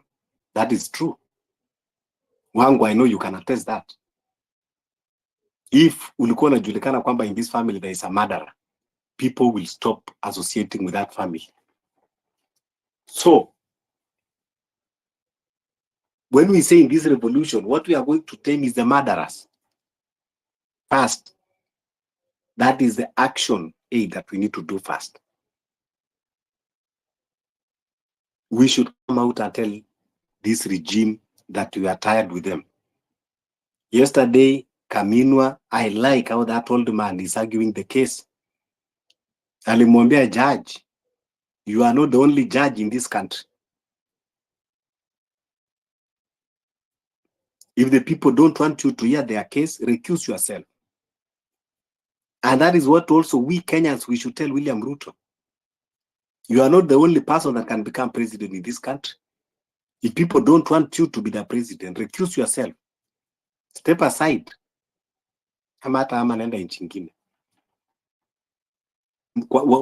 do you need to force yourself on us to an extent even of killing us?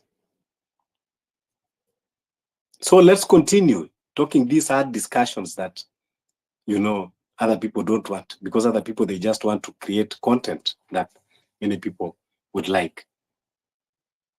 We have to drive the revolution. There is no need to have 10,000, 1 million jokers that we cannot do anything. It's better we remain 1,000 people, but we are ready to effect the action.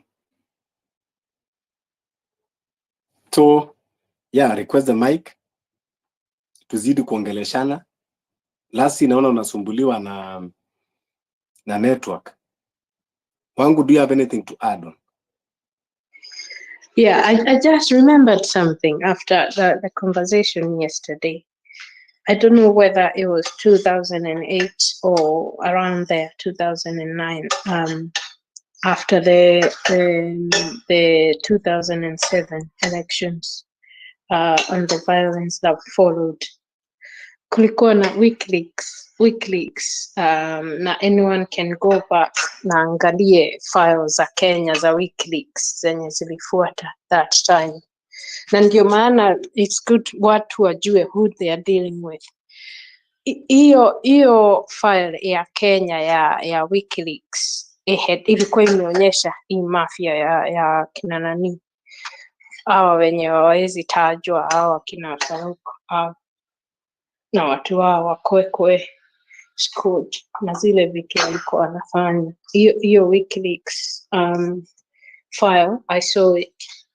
It's really, really sort of, it just shows you what kind of people we're dealing with. Plus now considering vitu kama election, the ICC cases na vile witnesses, maneno yao ilienda. Now, don't get me wrong, thinking of radical ideas was not in anyone's mind kama sisi for a few months ago. Lakini sasa after June, zile vitu tumeona, vile watu wanakujiwa here and there,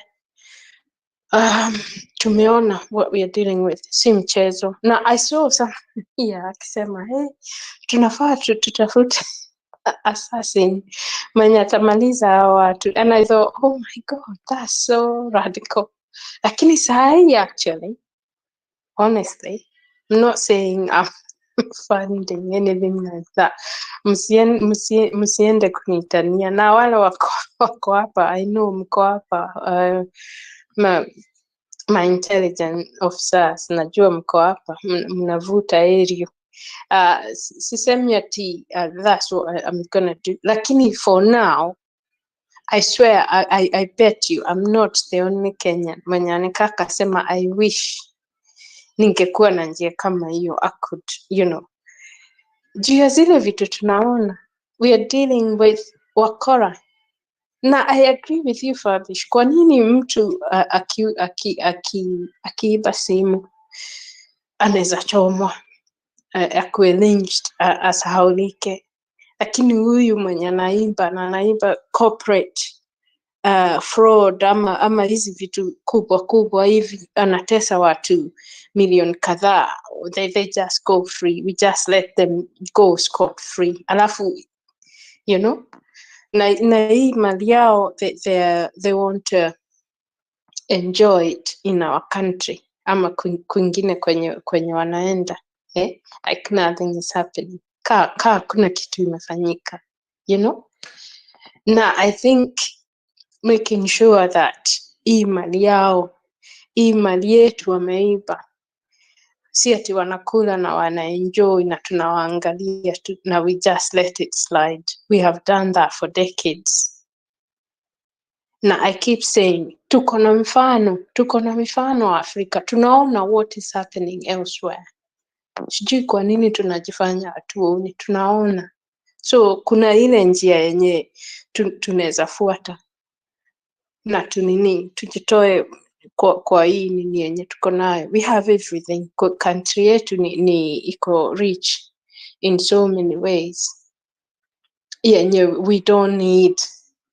Hata tungefunga milango kesho tuseme tutanini, we are okay, you know. Na I feel like that's what we need. Kitu yenye itafanyika, kitu kubwa yenye itageuza the situation that we are in right now. Thank you.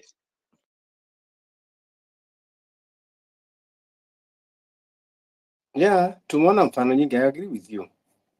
We have to, lazima tusipofanya kitu, no one will do for us. You know, the problem that we are having is that for a long time, we as Kenyans, we have neglected our governance, our livelihoods, everything. We just surrender to politicians. And that is why even when there are issues that are very critical, we don't think that is our responsibility. Tunasema si Raila atasort, si nani wataenda kuongea, si Kalonzo wataenda kuongea, si nani. We forget that it is our responsibility to have a better governance. That is our problem. And that's why even now, Kenyans are still having that hope that someone atakuja kutackle Ruto. You know, forgetting that kwamba now they have all team up together and ready to share the loot. This is the time now that we should understand that we are alone. If utakaa ukifikiria kwamba ati si nani, and even now there are people that having that false hope. But yeah, you know, Raila akishindwa AU then atakuja kusumbua Ruto. Why are we forgetting that it's our responsibility to build our country? You know, let's remove that mentality of hoping with politicians. Kwamba, you know, things, itakuwa, I know they will discuss. I know what. It is not that they will. It is you. Until we get that point, that to better the country is your sole responsibility. Wewe as an individual. Then uchanganye na huyu mwingine, uchanganye na huyu mwingine. Then now you come and have a collective solutions. It is when we can change our country. Lakini kama bado tunakaa tukisema mtu fulani atafanya, the shifting of responsibilities, that is what is killing and hailing this country. Yeah, a lot of things has happened. Tulikuwa na hiyo WikiLeaks. This government and even the previous governments, by the way, that's why we have to stop, has been using goods to operate. Even Mwai Kibaki being the best president that we have ever enjoyed. But at some point he was forced to operate with the goons. That is why we had the Mamluks, the mercenaries, Atur Magarian and Sagasian, the foreigners, that they were holding a high position in the police force, in the National Police Service. I think they were holding a position of Deputy Inspector General. Walikuwa wanaingia airport wanatumia VIP, holding a Kenya diplomatic passports. People that they don't even understand even one word of greetings in Swahili. We have been taken through these dramas. Now William Ruto is coming to combine all the dramas together and want to play it at a go. So tutapelekwa kwa hizi mercenaries mpaka lini?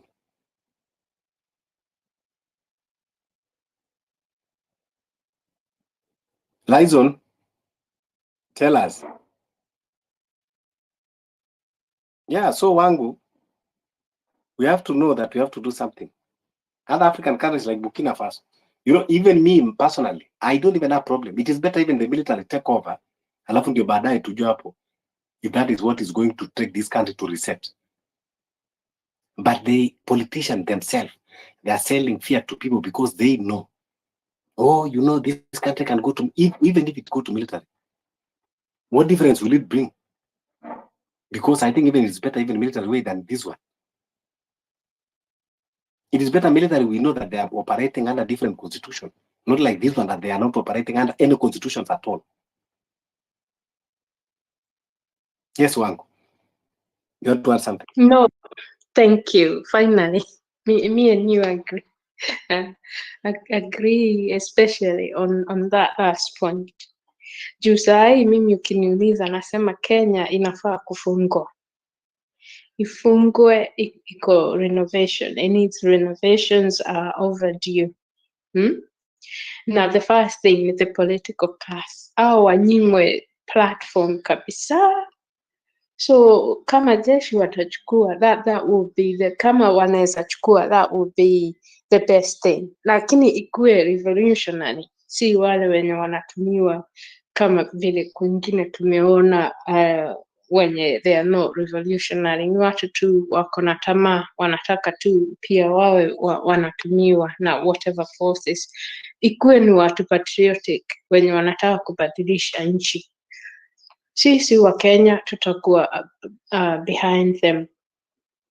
We will be behind them, not to support, you know, kwa hali na mali, kwa hali na mali. Now the other thing is also to see sahau geopolitics. Geopolitics ziko high. Now, as you can see, kama West African countries, they are using that scenario as well to their advantage. Na tusisahau hiyo geopolitics inasaidia. Kama sasa nimesikia Uganda sahi imejoin BRICS. I don't know for sure if that's the case, but obviously Museveni inakaa tangu aseme that there is no homosexuality bill yenye itapita Uganda, so he's an enemy to the western part of the geopolitics. So BRICS inakaa au watakangi hiyo maneno, so wamemkaribisha. So kuna njia zenye sio kuangalia tu njia moja. Na kama West African wao wenyewe saa hii wamesimama juu, hawako peke yao, wanapewa intelligence, wanapewa zile vitu zingine, wako macho juu. Sasa our imperialists, they are everywhere, they got the power, wako powerful, wako na media, wako na kila kitu. Lakini sisi nchi ni yetu na tunajua they are coming to take, na sisi tunalinda. Ile kitu mbaya tuko nayo ni ati mwenye anatuongoza saa hii ako you know, ako ni kama they have something on him. Oh, si kama, I'm sure they do. Haizi kuwa ati hizi vitu zote anafanya just for, you know, and he has gone so far. Ameenda too far. Na alikuwa anafaa kusimamishwa jana, sio kesho. He has gone too far. So hizo vitu zote tunafaa tuangalie, we consider all those things. Ni hivyo, mi sitaki kuongea sana, lakini yeah, at least now Fabish, you see what I mean. Tuangalie adui mwenye tuko na yeye si hivi hivi, kuna na support from within ya huyu Ruto, and that's why we are where we are. Haya,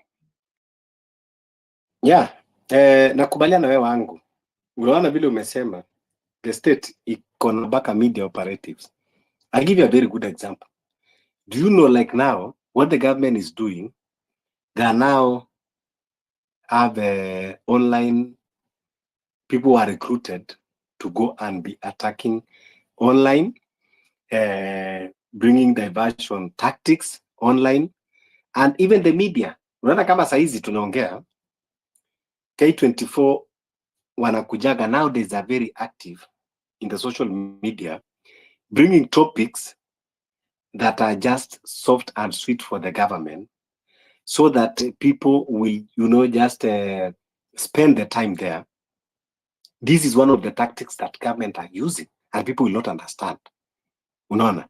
Why all of a sudden the media, they have their main platform, they are interested in hosting the spaces, So government wanatumia pia, so that they can be able to divide us. So when we are not, if the bloggers cannot succeed in dividing us, then they use those media. But we every day we keep on learning them, we keep on studying them, we keep on unmasking them, we know their tactics, and we will not relent. Rasji, karibu.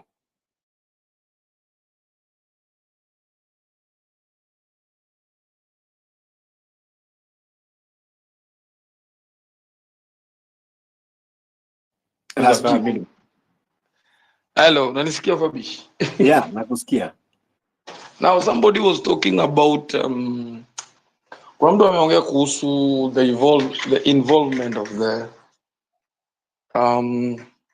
of the army in I know so many people in Kenya.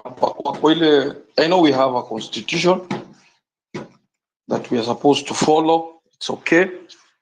But lazima watu pia nao wakumbuke Fabish. Mahali pia tunaelekea huyu jamaa, and a lady talked about geopolitics. They are playing very important. Kulingana vile Africa inakaa, there is interest. Yeah, there was so many things huku wanataka kuleta.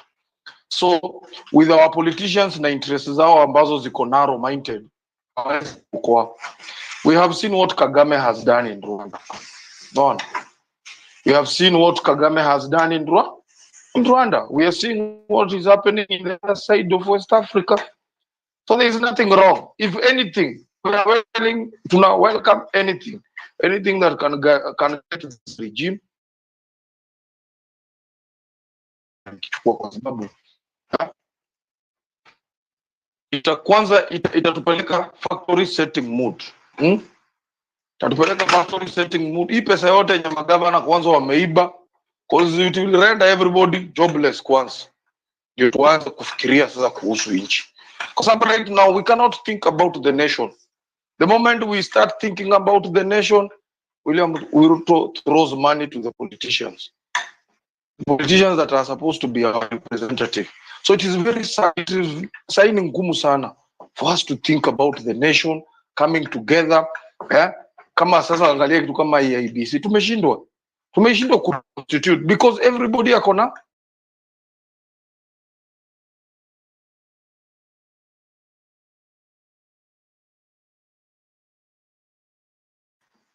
Look at what is happening. Angalia sasa ile information inatoka kwa ile panel ya judges. These judges wenye wana handle hiyo issue ya nani? Ya Gachagua.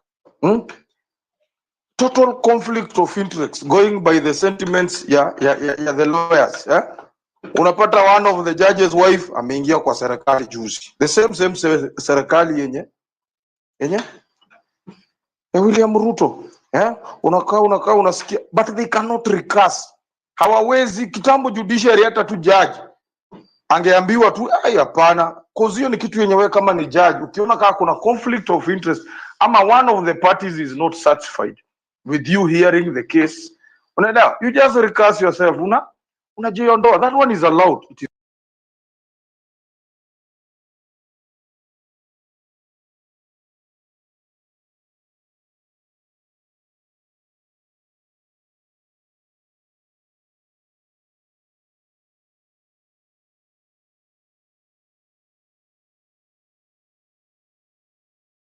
guys, do you want us to continue being, as much as we appreciate the judiciary, manielewa, it is our last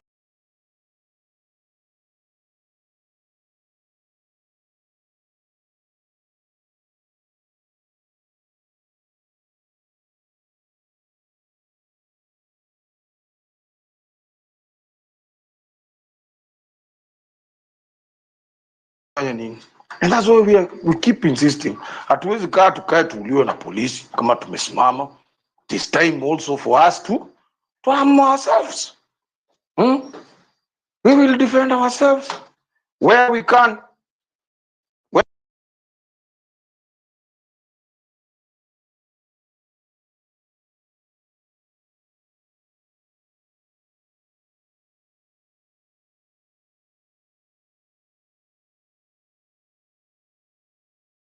Rasji,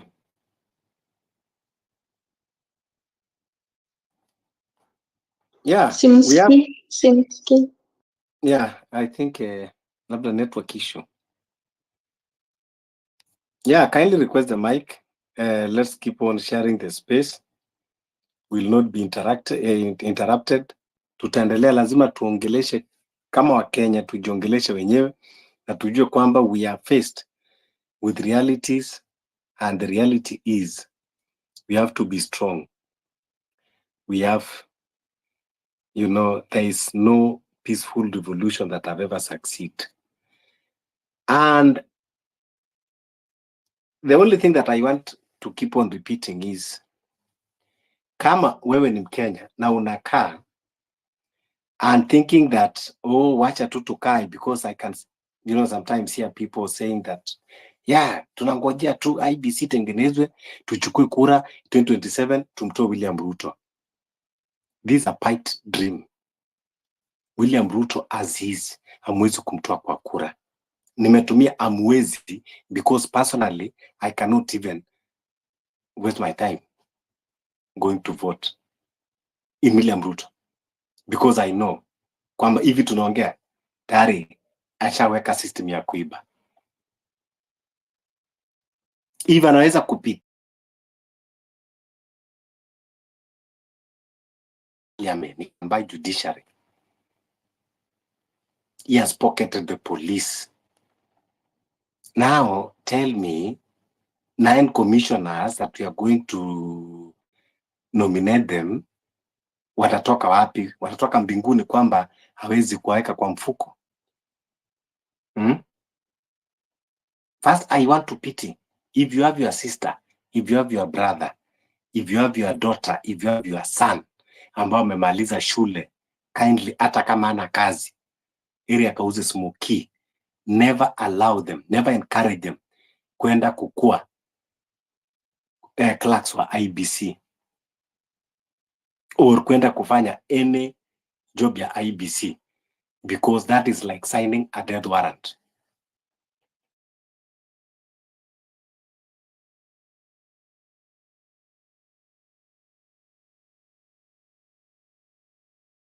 A death warrant for yourself. Not unless you are going, your mind prepared, or you are going to help push his agenda and his plans. But if you just want to be a real Kenyan and want to go with the reality and say you want to stand for credible election, you already signed your death warrant. So we should forget about that. We should discuss about revolting. History will judge us.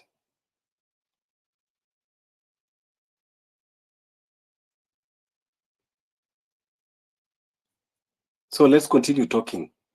Jabonji, welcome. Na kuona ndugu yangu Methali. Dr. Kosh, I don't know whether your network is working now. You can try. You can give it a trial. Fabish, wacha niseme kwaheri toy food, lakini asante. Let's keep this going. Let's keep this discussion, uncomfortable discussion going, but it needs to be heard. Yeah. Hi. Thanks a lot. Thanks a lot for your participation. Yeah, welcome the doc. Babi, unanisikia? Nakusikia loud and clear. Hiyo niko sawa leo. Karibu. Sasa unajua mambo mengine tunaongea ni kama tuna sijui kuogopa, sijui uoga tulijua tutanunua.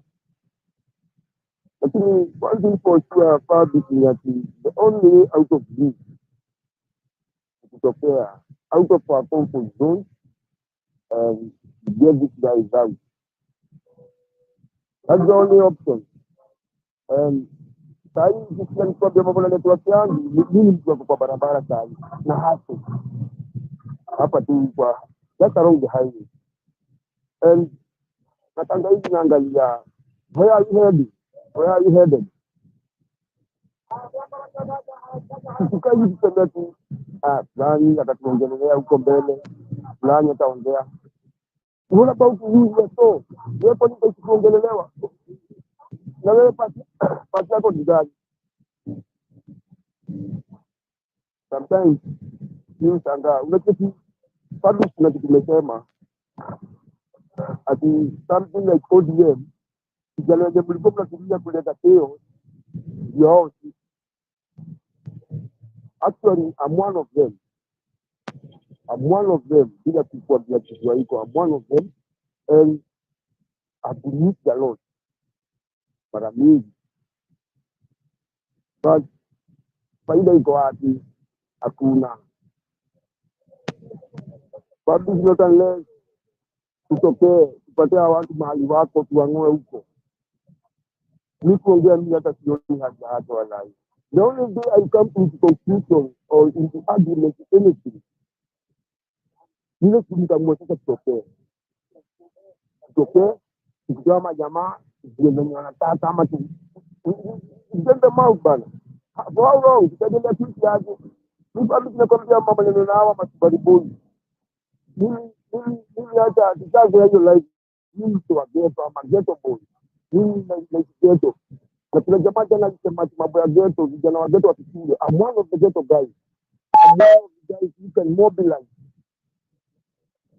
Vijana ambao mnasikia wanatumia yangu kwenda huko kuleta noma. I'm one of them. Babi. Naenda rudi, hebu kwanza nileta sema kwa hapa. Naenda rudi. I'll be back. But sawa, the doc. Tumesema kwamba sasa we need action. So make sure kwamba umeni DM because sasa tunataka ku run the ghetto youths to join the movement and be part of the movement. I'm one of the ghetto boys party. Yeah, I know. When DM alafu ndio twende kwa action plan.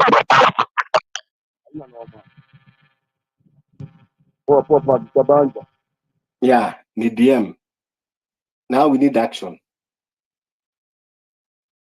Politicians, they have used us for a very long time. So it is time now to be useful to ourselves. You know, politicians have managed to use us for a very long time. Now it is the time to be useful to ourselves. This is a message about every ghetto youth must understand. Kwamba, we are the people ambao we have been making things happen for these politicians, including Raila Odinga and others. Even William Ruto, he relied on the ghetto people. Now it is our time to liberate ourselves. We have liberated a lot of them. Those that they were haunted by the regime, they relied on us. Walikuja kulia kwetu, tukatoka street, tukaenda tukakula tear gas on their behalf. Wengine tukamwaga damu on their behalf. Wengine tukakuwa viwete on their behalf. So now this is the time that now we stand for ourselves and we be useful for ourselves and for our country. Hizi ndio mambo ambayo tunafaa kuongea. We will not be distracted na tuongee vitu ambao tunajua kwamba it is only there to distract us and play into the gallery of the regime. People must understand, but I appreciate a lot that we started this conversation way long time ago. But that time, even when you talk on someone's space, you are easily dropped. No, ulikuwa unaambiwa no. We are at peace. We are peaceful. Blah, blah, blah. But now, everyone now is embracing. Everyone now is beginning to understand. Wakati niliambia watu kwamba we are at war, people are not agreeing. But now, everyone now is agreeing. Kila mtu sasa anakubali. And now, wakati watu washaanza ku accept the reality, that is when you will see the change coming.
Na Nviki, karibu.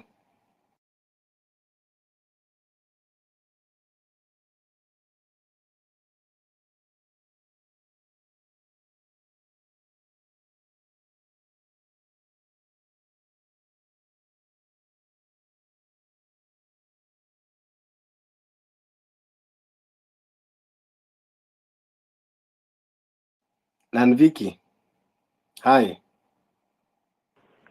Hai Fabrice, habari yako? Niko salama sana, sijui wewe uko aje? Niko fiti, nimeona hapa Revolution na nashangaa kumekimya, nikashindwa ala, huko kunaenda aje? Hapana, kuna vitu nafanya. Yeah, karibu Revolution. Hebu inject. Aya. Okay, kumbe iko on.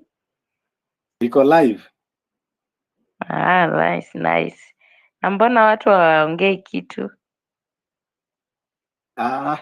So unajua sasa watu kwanza wengine usikiliza alafu ndio anakuja kuongea. Okay.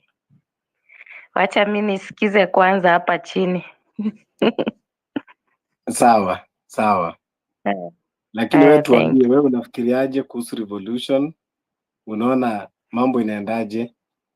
Unaona kwamba kuna njia na hii serikali? Hii serikali mi hata na feel tu nimechoka, hata niko tu naona tu hakuna mali tunaenda saa hii, kila kitu tu imekuwa mess. Sasa sielewi tutawahi toboa kwa njia gani? Maanake wanarusha vitu za kila aina, mara sijui wanataka at the same time. Yeah. Ndio maana nakwambia, yani ukiangalia tu kila kitu una feel tu ama ndo walitaka hivyo tukue exhausted hata tushindwe kutatua hili lile. Yeah, that could be their plan. That is why unaona wanatubombard na issues kila wakati. Ukiamka asubuhi unapata kuna kitu mpya. That's why watu wanakuwa conflicted, hamjui muongelee gani, muache gani.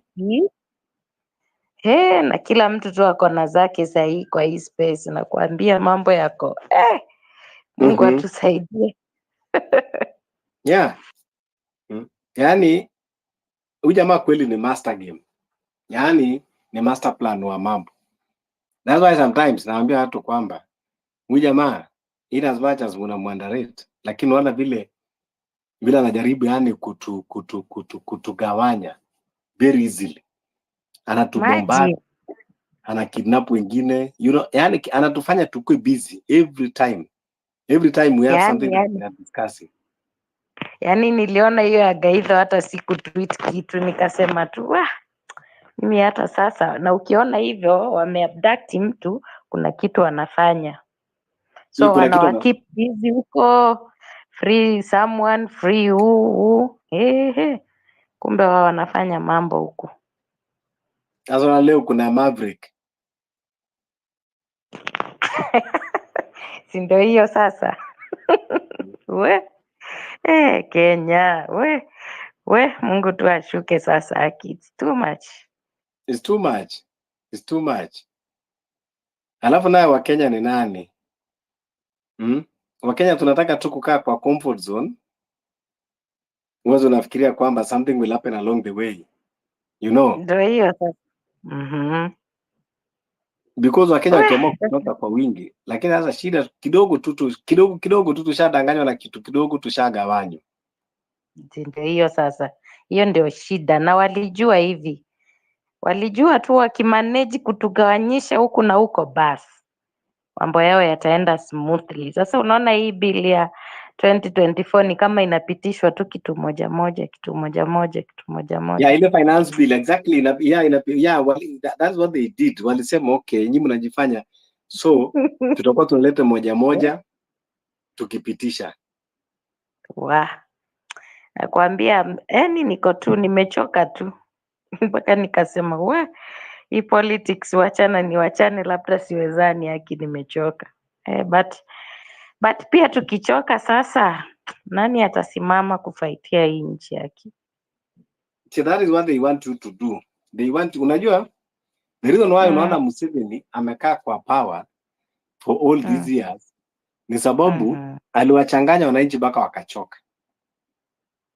The reason why unaona Paul Kagame anaenda for the 5th term, it is because aliwachanganya mpaka wakachoka. And that is why huyu jamaa anataka kufanya the same na pia Samia anataka kufanya the same. Na unaona sasa, but sasa unaona ya Kagame at least kuna kitu inaonekana inafanyika, si kama huku kwetu. Ya Kagame kuna kitu kama amekaa kwa power, but unaona some development huko kwa hiyo nchi yao, si kama huku kwetu. Sasa Kagame unajua yeye ameua tu democracy, lakini hajaua development. Sasa unajua huyu yetu ameua kila kitu. kila kitu na mara moja, yani Yeah, ameingia akiua, ni kama yani ni anaua watu, anaua uchumi, anaua kila kitu yenye iko hai. anaua Haki democracy, anaua kila kitu, mpaka atago. unajiuliza kwani sisi tulifanywa ama sisi hatuona, Mungu anatuona kweli? We, it's too much nakwambia. So ile kitu huyu jamaa hii inakuja hii ya extension of term limit, I believe kwamba ni kitu kweli ambayo ilianza kitambo, because ukiangalia hizo vitu anafanya si vitu za short term. Unaona, this is a person that is really prepared to Kabisa. stay.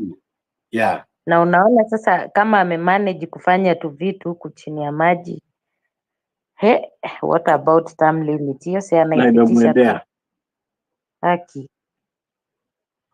Sasa unaona kama leo inabidi amelaunch hiyo kwa nini ya ndani ndani, si unaona amelaunch hiyo nini ya energy hiyo ya Nakuru successfully, na president akaenda akalaunch. nakwambia sijui ile tu siku nitaona Wakenya kwa barabara. Nimeangalia tu leo Isli nikasema haki hao watu siwamwagike tu hapa town wote. No, unajua sasa watu kama wa Somali kama kuna watu wako daring, watu wa Somali wakiamua naamua. Hao watu si wako na unity mpaka nikatamani I wish sasa sisi wote Kenyans tuko sasa hapo Nairobi hapo tu CBD wote hivyo tumemwagika, nakwambia tutatikisa hii nchi. Unaona wao wenyewe wameandamana wakiwa wamepewa bendera ya wapi? Ndio hiyo sasa. Sasa ndo nasema hiyo unit, mimi nasemea unit, hiyo unit wako nayo bwana. Yeah. Si pia sisi wa Kenya tuamue hivi. Very united. Hao watu unajua Wasomali watu ambao they are all wote wanakaa kama family, one family. Na sasa sisi nini mbaya na sisi yake? Mmoja wetu anapelekwa hivi basi tume give up, tumeona sasa hakuna dalili. Hakuna mahali tunaelekea. This is very bad. Ninakwambia yani wa Kenya ile comfort huwa tunajipatia, false hope ambao tunapendaga kujipatia. Ile siku tutalan, tujue kwamba vitu zingine lazima tujifanyie sisi wenyewe ndio tutajikomboa.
Yeah, welcome everyone. Wale ambao mmekuja. Let's discuss about the revolution. You can request the mic, share the space. Let's have discussion. Many things are coming on our way. Tunaona we are being bombarded left, right, and center. So what can we do? People are being killed, abducted. Today you hear this name, tomorrow you hear that name. Until when? Jeffy, hi. Hi, bro, Fabish. I am not very sure if I am audible because I think I'm having issues with my network. No, you are. Thank you for the space and thank you for the time. Indeed, there's a lot that is happening in our country and it is happening too fast. Radical revolution and presidential term limit extension. Okay, this is what I have to say. And it will only be a matter of time. I will be vindicated in the sentiment that I'm about to make. I want to say that in the provisions of the Constitution, when it comes to the amendments of the Constitution, especially about the structure of governance, the Constitution in Article 255 states very clearly that there is a difference between public participation and a referendum. In order for us to change, indeed, the term limit, and if we are talking about the presidential term limit, we are talking about basically all the elected leaders. They are going to be extending their term limit from 5 to 7. This is not just a matter of a National Assembly or of a Senate. It is not even a matter of public participation.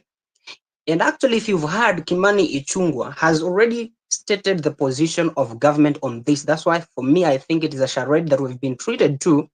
They categorically said that they are going to reject that kind of amendment from Cherargei. And it's very simple. It's because they know the Constitution states clearly that if we have to change the structure of governance, then it has to be the mwananchi going to a referendum. And a referendum is like an election. And that has to go through, the ballot box. We have to go and vote. And they know it cannot happen because we do not have currently an IEBC that is functional. So that is number one. Number two, and very importantly, I want to compare that bill that is tabled on is being tabled on Parliament. We're being told that tomorrow is the deadline. It's exactly the same game that they are doing with the impeachment of Gachagua. And what is the main big thing that they want to achieve?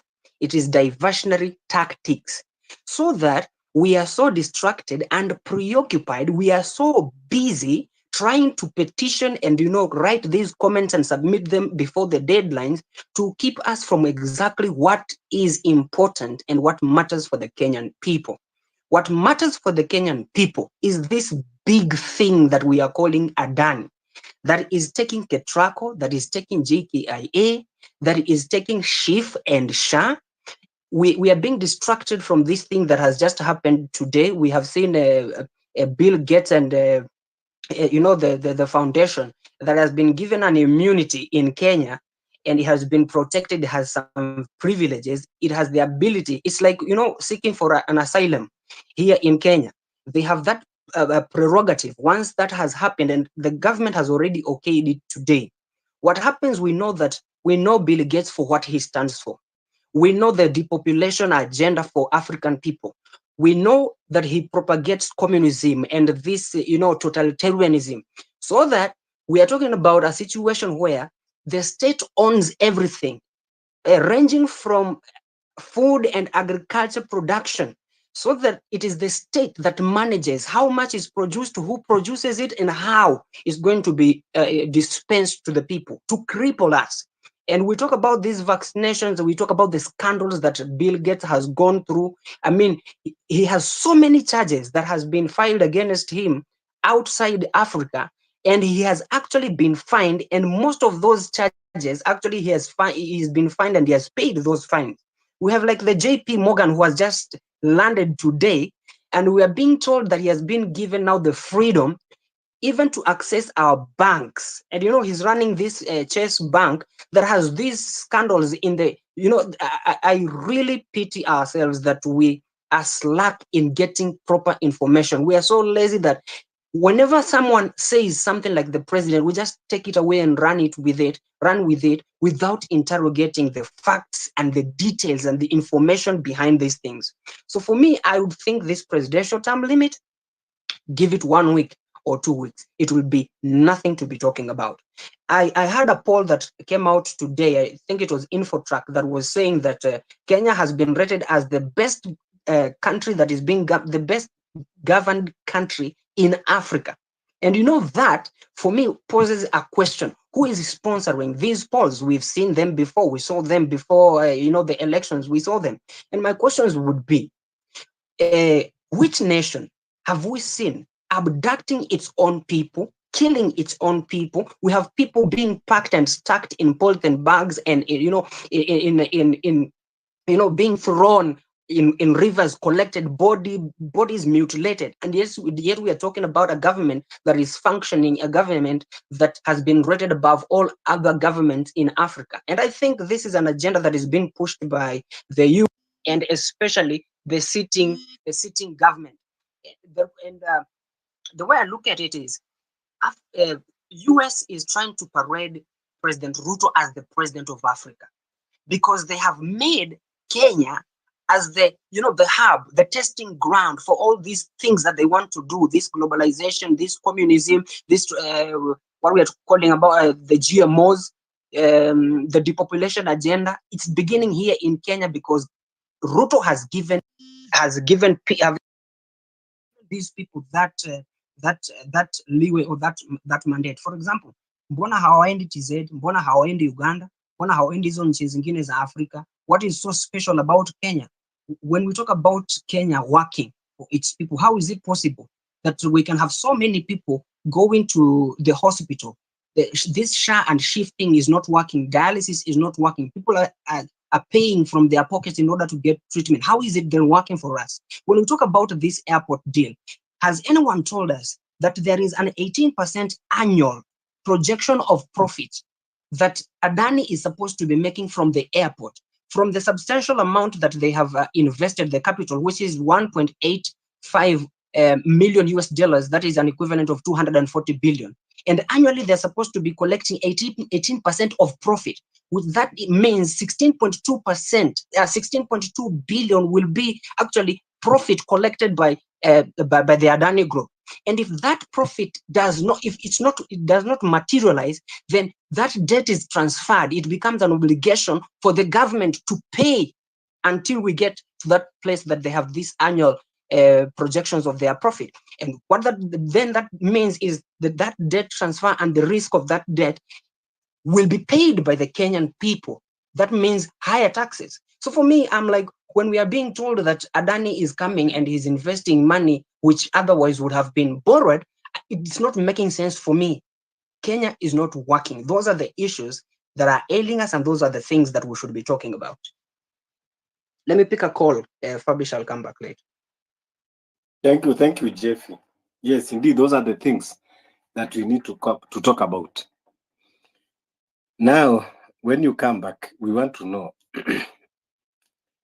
as we are talking about, does this government even listen to us? So we need to be asking ourselves, which language do these people understand? How do we communicate to them? That is the question.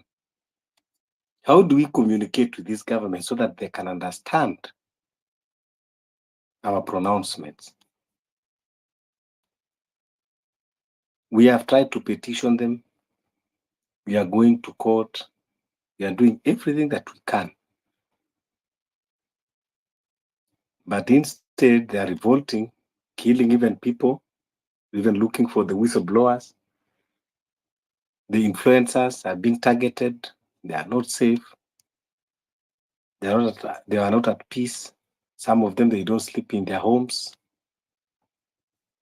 So as we are discussing all these things that we know this regime does not mean well, so how do we have to communicate with them?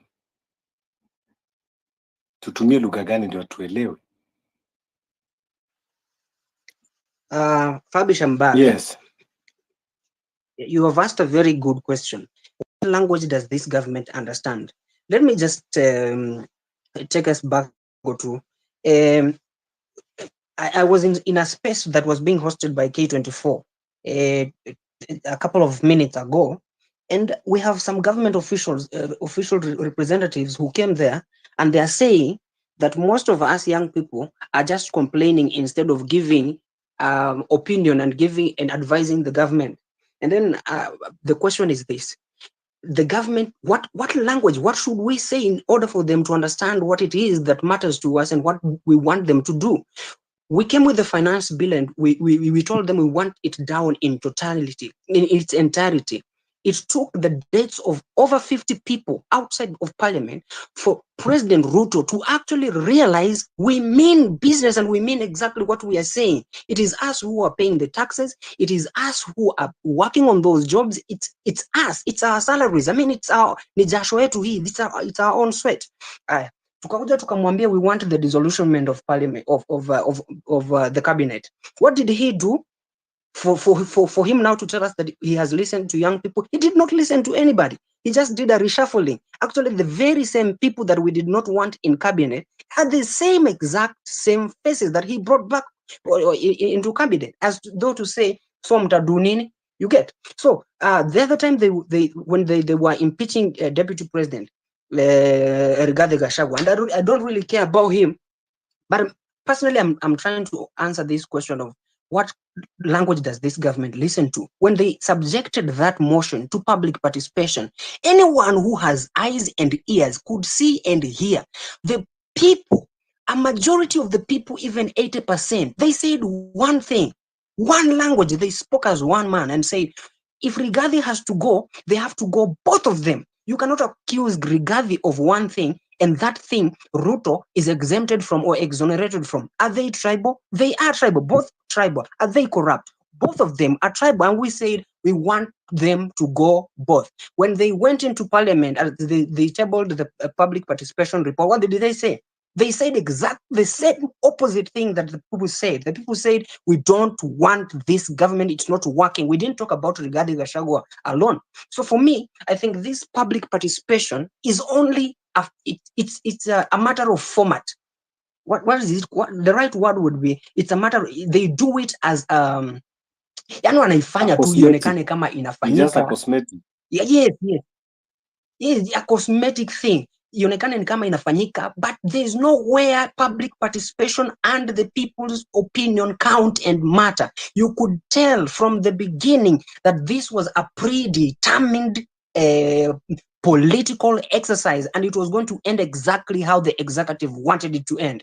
So when they tell us that we should give our opinions, that the government is, instead of us complaining, we should tell the government what to do.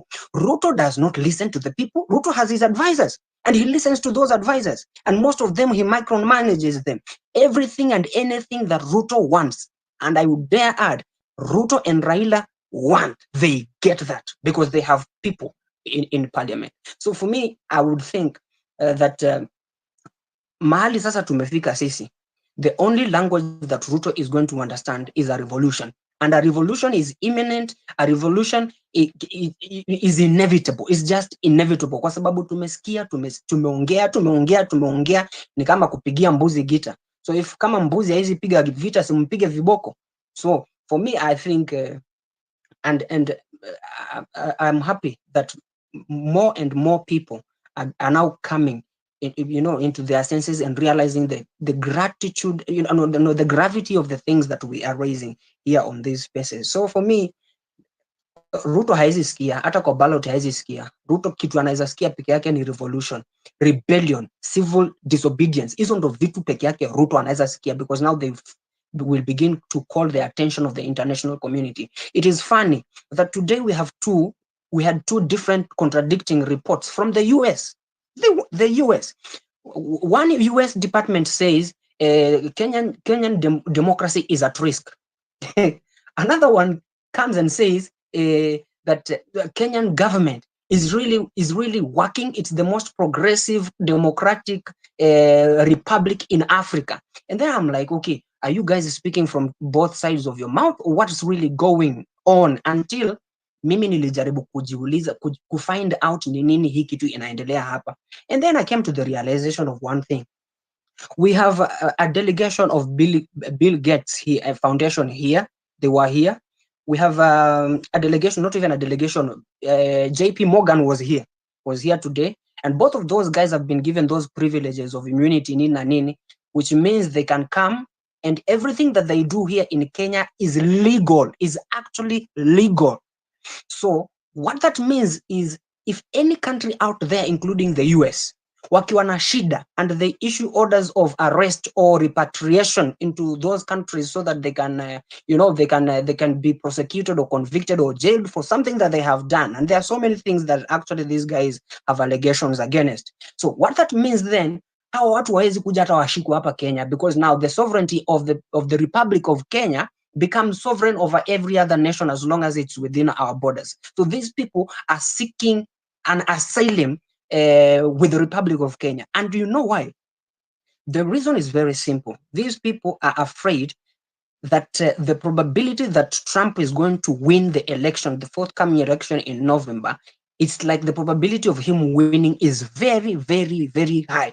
For Bill Gates and JP Morgan to continue functioning in those chess banks and all those things that they are doing in those shady businesses, human trafficking allegations, sex trafficking, sexual harassment, all those allegations, they can only get away with it if Kamala Harris is elected as president. You understand that? But if President Trump is re-elected into government, he's going to sweep and purge that shit clean. They will not have a place to stay in America. And that's why, for me, I think those who are saying Kenya is a democratic, is a progressive democratic country, it has made so much progress, and they are saying that our debt, we are not at a place of defaulting our debt, our debts. We are not at that risk. When you hear such sentiments, it's part of the government that is formed by the Democrats, those who are speaking pro Joe Biden, pro Kamala Harris. But those who are speaking the truth as to the issues is the Republicans. Because I was reading, about this, the bombing that happened in Nairobi. Was it in 1998? Kenya was supposed to have been compensated. And actually, the government that then was, walikuwa wamesema ati Al-Shabaab walikuwa wamefanya collaboration na Sudan, ndo wakakuja kupiga Kenya kutumia Al-Shabaab. So they went there, they demanded that South Sudan compensates Kenya. So South Sudan actually ilitoa hiyo pesa, na hiyo pesa ilipelekwa US. US collected that money, and that money was supposed to be compensated, iletwe Kenya, hiyo pesa itumwe Kenya. At that moment in time, hiyo pesa haikutumwa, na hiyo pesa haijawahi tumwa Kenya. And Trump was asking that question. He asked that question, I think, even when he was campaigning. I don't know whether it was last week, alikuwa ameuliza kama hiyo pesa wa Kenya walipatiwa, and he did not get that answer. So mimi na ile kitu nasema hivi, much as we may say that Barack Obama, he's behind Joe Biden and he's behind Kamala Harris, and therefore he's talking about the black people, there's something that is hidden with this racism that we are being told that Trump is a racist, nini, but we know for what he stands for. What Biden and Obama stand for is this communism, whereby you get to cripple the republics of other nations, so that they become so dependent upon you that literally they cannot do anything without you. And that is exactly where Ruto has put us. He has kept us there. When we talk about GMO, ukienda kupanda GMO, hauwezi ukarudia kupanda hiyo mbegu tena, which means unafaa kwenda tena uende urudie, uende ununue hiyo mbegu tena at skyrocketing prices. You get what I'm saying? So it is this philosophy, or this concept of micromanaging food and agriculture production to the degree that it's the state that actually controls our food production. That's why unasikia vitu kama before uende kupanda dengu, na hizo ni bills zimeshapita parliament, na Wakenya wamelala hapa ni kama hakuna kitu inafanyika, zimeshapita parliament. There are things huwezi peleka kwa shamba yako kama hauna license. You know, there are things wewe mwenyewe ndio umenunua na pesa yako, mbolea umenunua na pesa yako, shamba ni yako wewe mwenyewe, umenyunyuzia maji wewe mwenyewe, umeenda ukaharvest wewe mwenyewe. But ikifika ni pale kwa market, the government then decides what's the selling price, what's the floor, what's the price floors, and what are the, you know, hii inauzwa namna gani. You get, it's the government that is going to call those shots. So there's a lot that is happening in this nation, and for me I feel Wakenya wanafaa kuamka bana. Wakenya wanafaa kuamka, because the day yenye Wakenya sasa watakuja kuamka ile kabisa hivi, it will be too late. We will have no country even to fight. Tutakuwa tunapigania nini? Yote itakuwa imeenda. Bill Gates nasikia amenunua shamba huko Bomet, amenunua hapa Loitoktok. Hizo all those large vast chunks of land zimetoka wapi? And initially before they enacted this bill in parliament, ilikuwa foreigners waweze kuja kubuy ile property. It was about it's either they lease and they make sure that wale watu wenye wanafanya kazi hapo, the expert, the labor, it's supposed to be local, you know. But sasa imebadilika, wananunua hizo vitu zote za nini? Why? Foreigners, why? And then they cover them. Ati sasa hawa they are immune. Hakuna kitu unaweza ukawaambia, wezi wapeleka in any court, unaweza wakafanya anything they want, you know. So it's a sad state of affair, by the way. Now, if Ruto really listens to people, the thing that he from people is that Ruto must go. So here could extend term limit, ni kutubeba ufala. Thank you, Jeffy. Yeah, many things are happening at the same time. Ruto anatubombard na a lot of things. Kila siku naamka na, you know, watu walikuwa akisema kwamba Ruto atauza Kenya, people thought that it was a joke. This our country is being auctioned. What again will you be waiting? If agriculture imeenda kwa mtu, energy imeenda kwa mtu, aviation transport imeenda kwa mtu, kidogo sasa port ije iende kwa mtu. What else again do you have as a country? The other day hata ulisikia Kipchumba Murkomen akisema they are planning to privatize the stadiums. Even ndio nchi inauzwa. Yeah, karibu Asili. Yeah, Asili, welcome. Good evening, everyone. Thanks for having me here. Actually, I'm not even Kenyan. I've been following this space from yesterday. Can you guys hear me? Yeah, loud and Hello? clear. Go ahead. Yeah, we can hear you. I've been following this space from yesterday, and I've been really interested in the discussion. You know, I wanted to speak yesterday, but I was not in the right space to start doing that. In terms of what the submissions Jeffy made, there are some things I would like to really touch on. Some things suggest some statements he made. I'm not going. It's not an attack against him generally. I'm just speaking in general terms of the submissions he made. If you look at Africa today, not just Kenya, you see, if you look at every African country, you would find out that what you see happening in Kenya is happening in my own country, Nigeria. You see, it's happening in my own country, Nigeria. Most of our industries have been privatized. Our own national petroleum company in my own country today is a private entity.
I'm 44 right now. I was born and raised in Nairobi. In Nairobi, if someone who was in Nairobi in the 80s, if you can see what Nairobi was in the 80s and what Nairobi is today, these are two different worlds. There was some level of sanity.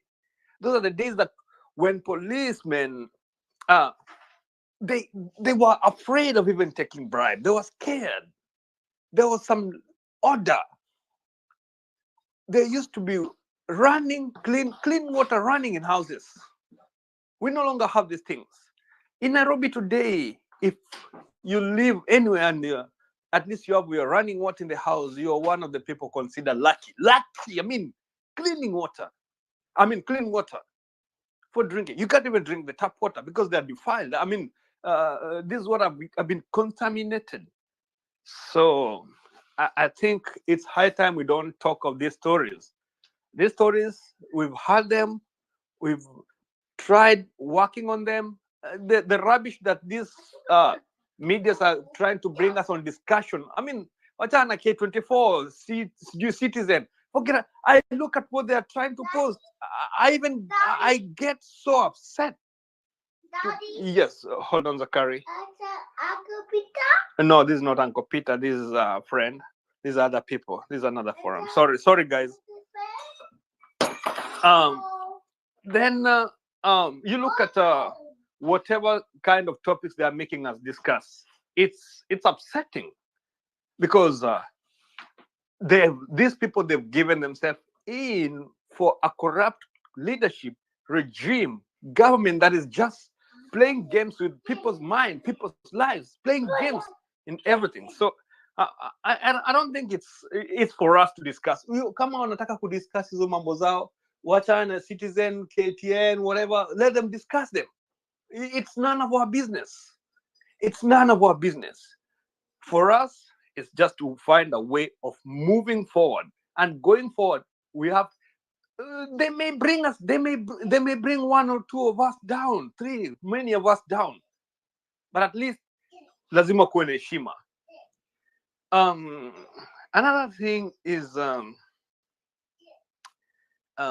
issue of whatever Americans are saying or not saying. If anything, they have a hand in everything that we, and that is all the colonial powers, the West. That is the Americans, the British, whatever, the France. I mean, they have a hand in everything that is bringing us down. They have a hand. And if you want to know this, look at Burkina Faso today. Burkina Faso, we have this young man, this gentleman, the junta by the name Ibrahim Traore. He's been in power for now like almost 2 years now, I think so. Look at what's happening in Burkina Faso. He kicked out the Western power. He kicked them out. And after kicking them out, the country is picking in a very fast speed. And one thing I liked about him is when these people are talking about democracy and they wanted a democratic elected leader, Ibrahim Traore told them, man, you're not the guys to tell us when to elect our president, when to hold our election. You just keep yourself busy with your affairs. Let us be. And for real, it's working for Burkina Faso. For them to tell us about democracy or not democracy, that is none of our business. It's actually, let them do whatever they want to do. But to be honest, if we are talking about anything that is bringing us down, anything that has brought us down, these people have a hand in it. They really have a hand in it. So I don't think we need kama sana sana Americans, we don't need these people. They're using the same tactics. And if anything, if they pull themselves out of our country, trust me, I'm 100% sure in 2 years, if we can have good governance without the hand of these people, we will no longer be a people, we will no longer be a nation that depends or relies on any other country. We can stand by ourselves. We can stand on our own. So I don't think we really need to really discuss so much about no, like this woman, she was going to the IEBC. What is she going to do to discuss there? We can never have a Kenyan ambassador here. I mean, a Kenyan ambassador in the US going to the electoral commission of the United States. I mean, what are they going to discuss? They can't. So it's not about the US telling Kenyans whether our democracy is working or not, because if anything, they don't have the interest of Kenyans at heart. They really don't. They don't have any goodwill for us. They don't want to see us develop. If anything, they want to see us down so that we can always feel like, oh, these are our masters. We can always lick their boots. For now, man, let's forge a way forward. Let's forge a way forward. Kama ni kupata hao vijana huko kwa vijiji, huko kwa ghetto huko, like you talked about Kibera, I think so, Madare, or some of these places. If we can have those vigilantes, we need them, because the government is not working for us. The government is working against us. We are being killed. We are being abducted.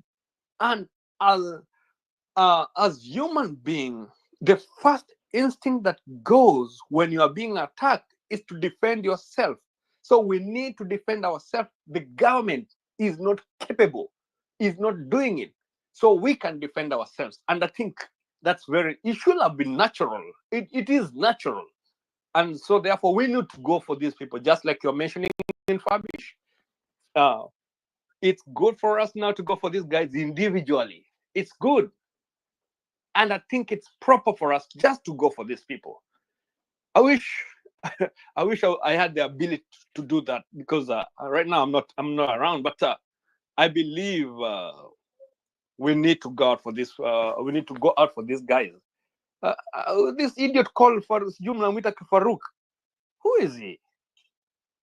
We can do something. We can do something. Ruto can be brought down. Another thing I'll also emphasize on is coming together, influencers, all the influencers, the people who are in some position. If we can put our differences aside, not regarding those people, not really having in consideration those kuna wale wamejitoa, those people who have betrayed the movement, we just forget about them.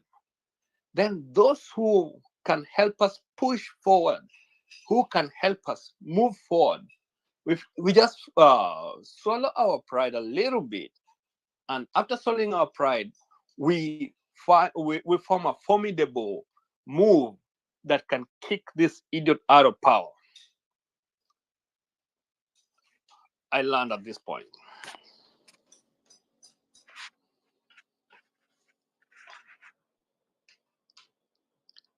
Are we there? Are you there?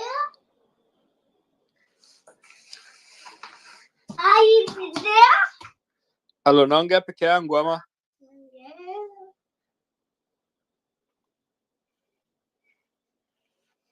Fabish, are you there? Hi, pole. Yes, welcome. Nani? Okay. Mirasti. No, ni mpano, nilikuwa tunaongea nijue nilikuwa nimeland. Sijui kama mlikuwa mnanisikiza. No, tunakusikia. Oh, yeah, nimesha land. Okay. Yes, Rasji. Yeah. Network yako imekuwa sawa?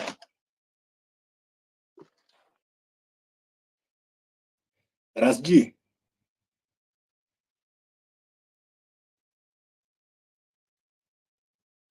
Rasji, umeweza kutengeza network?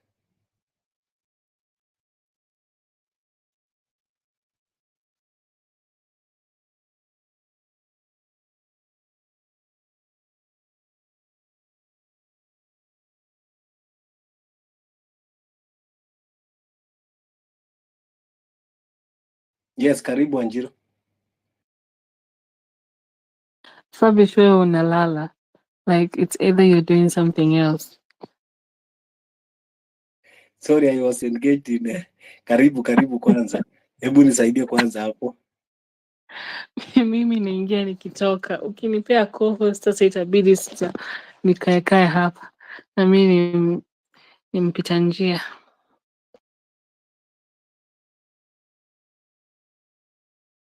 Hujamaliza kuinject but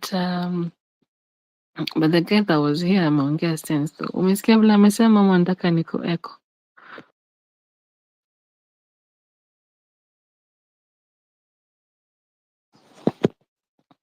Well, looks like Fabrice kuna kitu anafanya and nimejipata in the middle of the space. But what has pissed me off leo, it is the fact that we are bringing this MF anaitwa Bill Gates Kenya ati tunamprotect and anasiuwa Netherlands because of his COVID vaccine that alidanganya watu.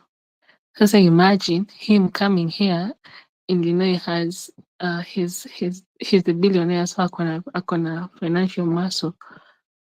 Ni vaccine ngapi watoto wetu wale hawana pesa watapewa? Ni nini ingine hata tufanyia kwa hii healthcare yetu? And the fact that hata healthcare yetu saizi hatujui kama tuko na SHA, NHIF. Why would we give that devil a platform akuje hapa in the name of protecting him? Umenitango giving him anatomy. An event. Tabi, John, into Scott News na Julie. Kujeni mpatiane your 2 cents. Saizi mtu amechoka na Kenya, hata akiamka na akilala tu umechoka. Like, ni kama unabeba load ya kuchoka tu. Hata unafaa ukiulizwa, uko aje? Unasema nimechoka. Umechoka kiasi gani? You cannot afford to say, hey, I'm good. Where are you even good? How good are you? You're good when your country is burning to ashes. Aki mtu mwingine aongee, mi hapa naongea tu kuvent.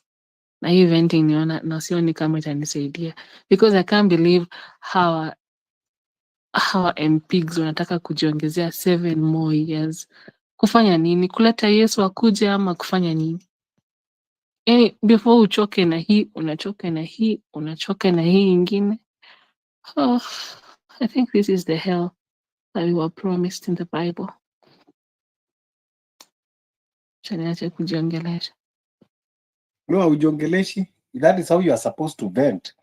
Because understand that even bringing, this bringing foreigners, investors. Number one, I always predict things and some I get correctly.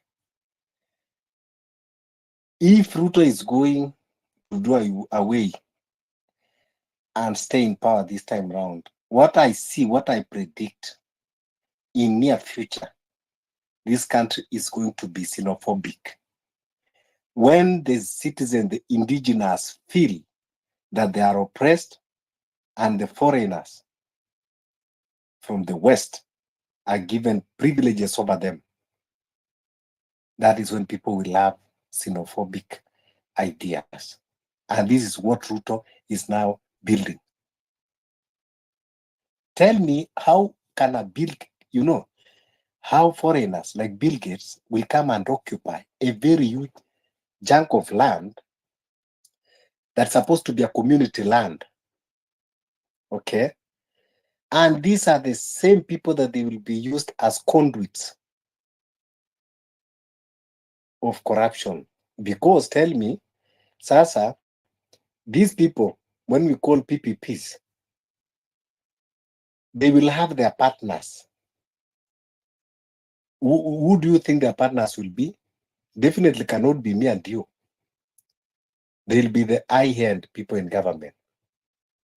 Their companies will partner with them. So the time that they are stealing the money, they will steal through their proxies. Ndio sababu tukisema kwamba Ruto anapanga kuuza Kenya, watu wanaona kama it is a joke. It was a big joke ukisikia kwamba ati Kenya itauzwa. Then people are like, Kenya itauzwa vipi? How can a country be sold? Lakini nakwambia, when the critical public properties are leased or sold, that is a country being auctioned. Now tell me JKIA is gone.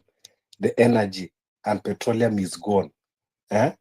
You talk of the SGR, it is not in your hand. That is a transport. That is a rail transport. Now you are losing the rail transport and you are losing the air transport. What do you have again as a country? And very soon, if you can remember, Ruto alienda US and he signed a contract ambao one American company wanataka kutengeneza barabara from Mombasa to Nairobi, a dual carriage that will be tolled. Utakuwa unalipia, it will be private. Maybe watakuwa wanalipisha 5k to 7k for you to use the road. So literally itakuwa ni kama uko Kenya, but it's like uko country ya watu wengine, because you will be dealing with different people. Ukienda airport una deal na Wahindi, ukikuja unataka kwenda Mombasa by road una deal na kampuni ya Amerika, ukienda SGR una deal na wa Chinese. Yani uko nchi yako lakini it's even a joke. Uko nchi yako lakini utakuwa usaviwi na nchi yako. You will be at the mercy. In your own country, you will be at the mercy of foreigners. You want to travel by SGR, you meet with Chinese. You want to travel by air, you meet with Indians. You want to travel by road, going like to Mombasa, you meet with American companies. They already put the toll, they are charging you. Now, where is your pride as a citizen? Na uko hapa, mimi ni Mkenya daima. Ukenya wako uko wapi? Ukenya wako inauzwa ukiangalia. So Wajiro, it is good to rant. We have to build rage. Let people understand. Now they are talking of term extension. And they can do it. But I know that is not the agenda. The agenda is to bring a lot of distraction so that they can pass. But anytime also that they want to pass that extension, they will do it. They will distract us with other things and make that one happen.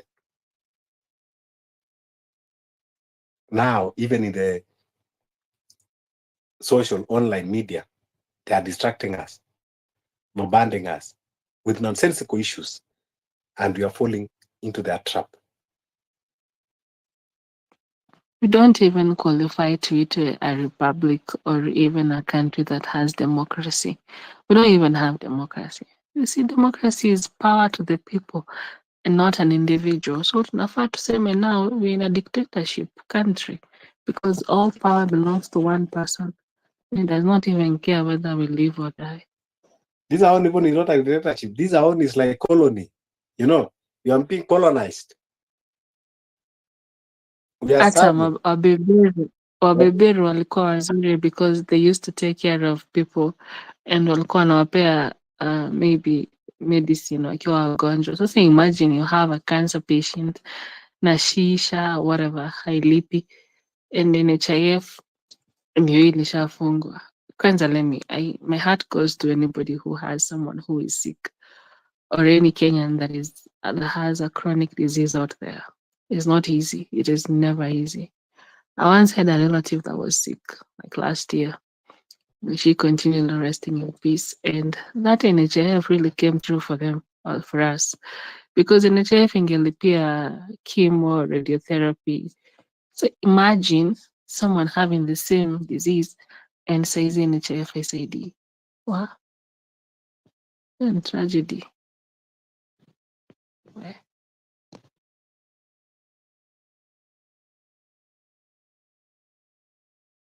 I was seeing somebody just posted a post that says 25th, that is tomorrow, Occupy Parliament, of which I don't believe the genuinity of this. You see now, these are distractors. And somebody say Occupy Parliament, and they are still saying carry water handkerchief. Who want now to go and carry water handkerchief? There is nothing like peaceful revolution. I keep on saying, and I will keep on saying, and I will not relent, and I will not be swayed. Uliona ya Ture ule Ibrahim Traore alikataa pesa za IMF. Yeah, Huku kwetu tunaweza fanya hivyo. wapi?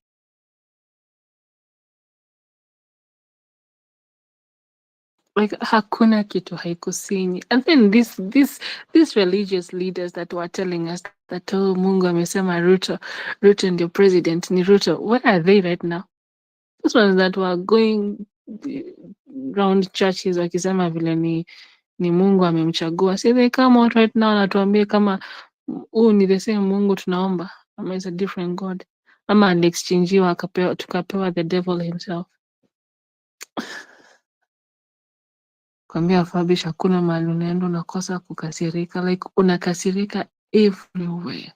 Like hata saizi unaogopa kukanyanga mtu ndio msipigane because already uko na makasiriko. You're coming from a place where you're already agitated.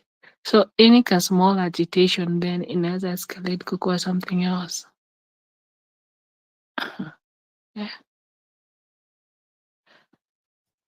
Hata civic education sahii hizi saidia na hizi hasira. Hakuna kujidanganya civic education. People need action now. Which education? What does people don't understand? No, sometimes I get confused that people are saying, oh, people have to be educated on what? Tell me, nani ajui kuwa people are being kidnapped, abducted, and killed? Does that need civic education? Tell me, what civic education do you need to be told that there is no project going on in this? What civic education do you need to be told there are no medicine at the hospitals? Which kind of education? You already go to the hospital and you are told to go and buy medicine. Then you are telling me that now you need to be to sit down, and then I start educating you how the medicine are missing in hospital. So some things are very logic. You just need to understand. It is only because people don't want to embrace the reality. People are scared to face the reality. That is what is happening. So it is not about a matter of civic education. People just need to know that there is no other way to remove William Ruto.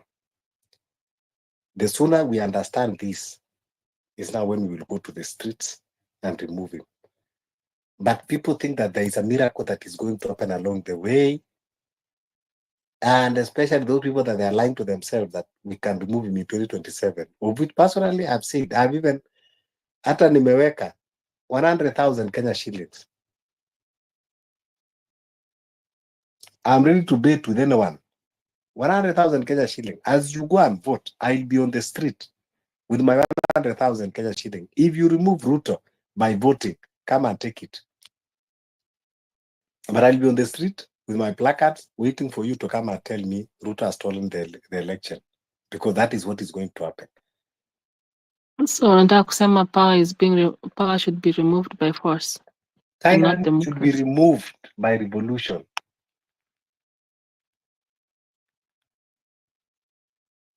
You know what Ruto is doing? He just wants people to get tired, just the way Museveni did. He will keep on bombarding with this one, bombarding with this one. Those people who are vocal, being abducted, being suppressed, being tortured, others being killed.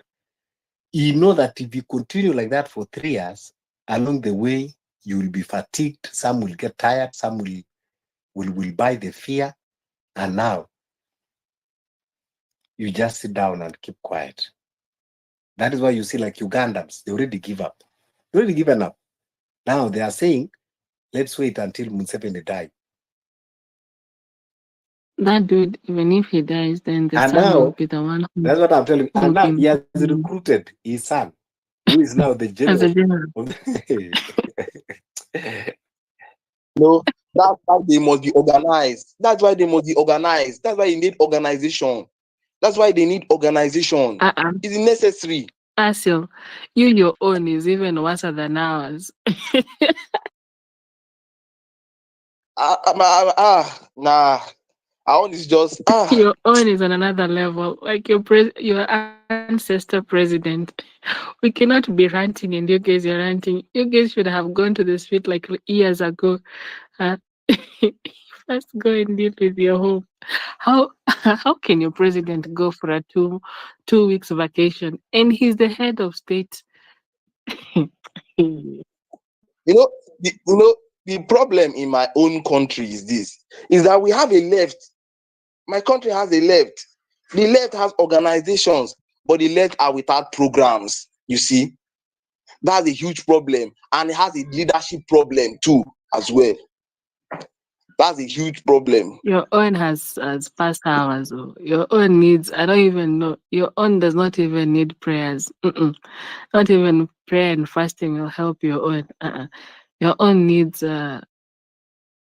just a miracle. You know So how Israelites. like Nigeria. Nigeria is very easy. Yeah, they just need to declare that Asorok as a elderly. What do you call those? Ancient of days. Ancient No. of days. You know those facilities that elders. Oh, they are called what they are People's called. home. Elderly homes. Elderly home, yes. What we just need is to declare that Asorok as elderly home, and and yes, you just focus your energy elsewhere, because Does he even everybody. see? Does that president even see? The last time I saw him, alikuwa anakaa ni kama haonangi, No, and then that unasikia anaenda vacation. that guy is very sharp. You know, that guy life and history is on another level. You know, he have also something to be, to be emulated, because when you write history of that man, this is a man that never went to classroom. Then he became a street urchin. He fought in the streets. He started, selling all manner of things, including drugs. And he succeeded. And he built his own empire. He went to the US, ran the street life, built himself empire there, even bought a house. Arrested in US, battled the case, and won. Came back now to Nigeria. Became a governor of Lagos through goons. That is how he was able to take the governorship. He now turned that Lagos into his milking cow. That is how he made a lot of money, plus the one that you already have. Now, he went and put all the politicians, including the religious leaders, just like our own. He went to America, buy the chancellors there to fight for his academic credentials, because he didn't have. Bribe. And they validated him. Now he came back when he was fully armed.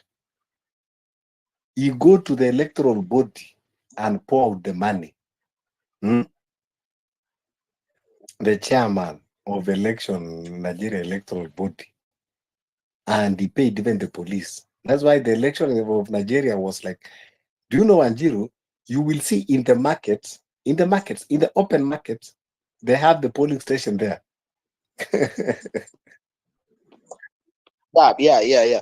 But one thing I want to tell you people about this is, you see, that certificate of a thing, all those things are distractions. You see, all those certificates all those things are distractions. They already knew he went to school. They already knew he went to school. They already knew he went to school. All those things are distractions. If you look back, the previous one, that's Muhammad Buhari, you see, they also made the same allegation towards him that, does he have a YX certificate? He has it, because if he didn't have a YX certificate, how did they accept him into the army? You see, all those things are just most of the time. Most of the time, those things are just distractions as to the real problems that we have. Yeah. Like the person who is happy right now is Dangote. Like that dude was given. He's the one who is supplying all the airlines. Yeah. The mistake people make is this. Wait, you guys don't have any. We don't have any other person or a government company so that at least the profit can go back to the government and the government can use it to improve. Ruto is effecting the same policy in Kenya right now. You think this thing is a lie? That's exactly what he's doing in Kenya.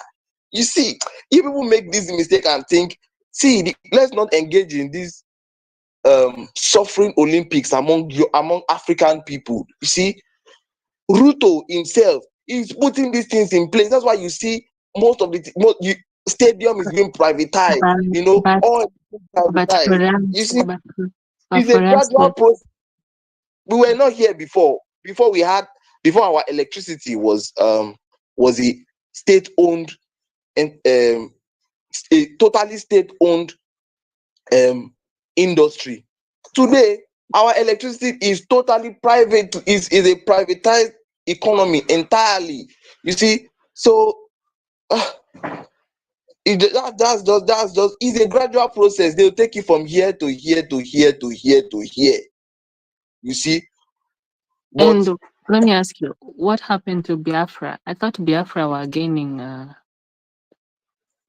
The Biafrans now, the problem they have, is historically, the Biafrans have a problem whereby their organizations are not popular. You see, even from their inception, in the 1960s. You see, it was a military dictatorship that called in that word secession. It was not a it didn't go through a democratic process where people would go, they would have representatives, they will pick their representatives through democratic means. No, it was just a military decree. You see, and today they want to use the same strategy. You see, and the reason why the Biafrans lost the war in 1960 is the same reason they will probably lose the same war if it is fought today in 2024. There was a blockade around that time against the Biafrans that blockade will stop food and other essentials from coming into Biafra during the war. That led to mass starvation. Today, the region still remains not self-sufficient. The region is a region that is not self-sufficient. If they go to war today, all they need to do is blockade again, and you have the same massacre. And the people who are heading the Biafran movements are just nothing but rogues and criminals and imperialist puppets. So it's not really what we need in my own country. What we are building towards is a mass movement. That's what we are looking. That's our main aim, a mass movement. So no matter the action we want to take, even if it's a military action against these people, we know we are doing it with a mass movement, because we need to study. As African people, we need to look towards, and African people really need to start looking into how the Chinese people did it. It was through armed revolution, you see, but they were organized. They made sure they had a mass movement, and the movement had leaders with a coherent ideology. We should stop all this thing of spontaneity. Let it be mass. Let it be purposeful and intentional. Yeah. Is anyone there? Hello. Yeah. Yes. You are very right. Asili. Rasji. Fabish. Yeah, go ahead. Someone wants to speak. Fabish. We are how many? How many are we? We're almost 6 people. But anyway, I think Fabish, you can hear what Asili is saying. Exactly what we have been saying. This is somebody who is not in our soil, but he has studied our president. Now I'm and there are people here in the country when you wanaona Ruto from that perception, and there are very many, but they are very, I think 2% when you wanajua Ruto beyond the international, beyond our borders, because there is Ruto in Kenya, and there is Ruto with the international connection. And that's why I was saying also, Asili, that Ruto is not coincidentally in Haiti with our police. Remember, he was unable to use the army because the army has got its own constitution, and one of the most professional armies in the world and in Africa is the Kenyan army. And the Kenyan army is not something that William Ruto can joke with. And that's why he opted to use the police to go and do his nonsense in Haiti. Because, like you have rightly put, he's a stooge of the West. And William Ruto has been placed strategically by Biden to bid and to bid for anything for the European Union. And that's why we in Kenya, we are having a very rogue an ambassador that one time our opposition leader described her as rogue, but right now she's not rogue because the opposition is in bed with government, so they cannot describe her as rogue. They're together. They're together in this. And in fact, if Africa is not very careful, it will start looking for independence. Tenamara, the second time. Because those are the problem. Look at those, like Asili has put it. All the national assets, all the national resources, they are put under the hands of foreigners. They are foreigners running them. So, in simple, it means even after electing your what? Even after your head of state or any person who is in government, after getting us, it means this is their side hustle after they exit power. So they are shareholders in things like Adani. No. They continue drawing and enslaving the people. That is their tactic, and it is being done all across, all across. And this one is more it's mostly coming from the Western powers now, since they realize the Chinese. You know, the Chinese, how they came to Africa, they came in terms of development. They make roads for you and stuff.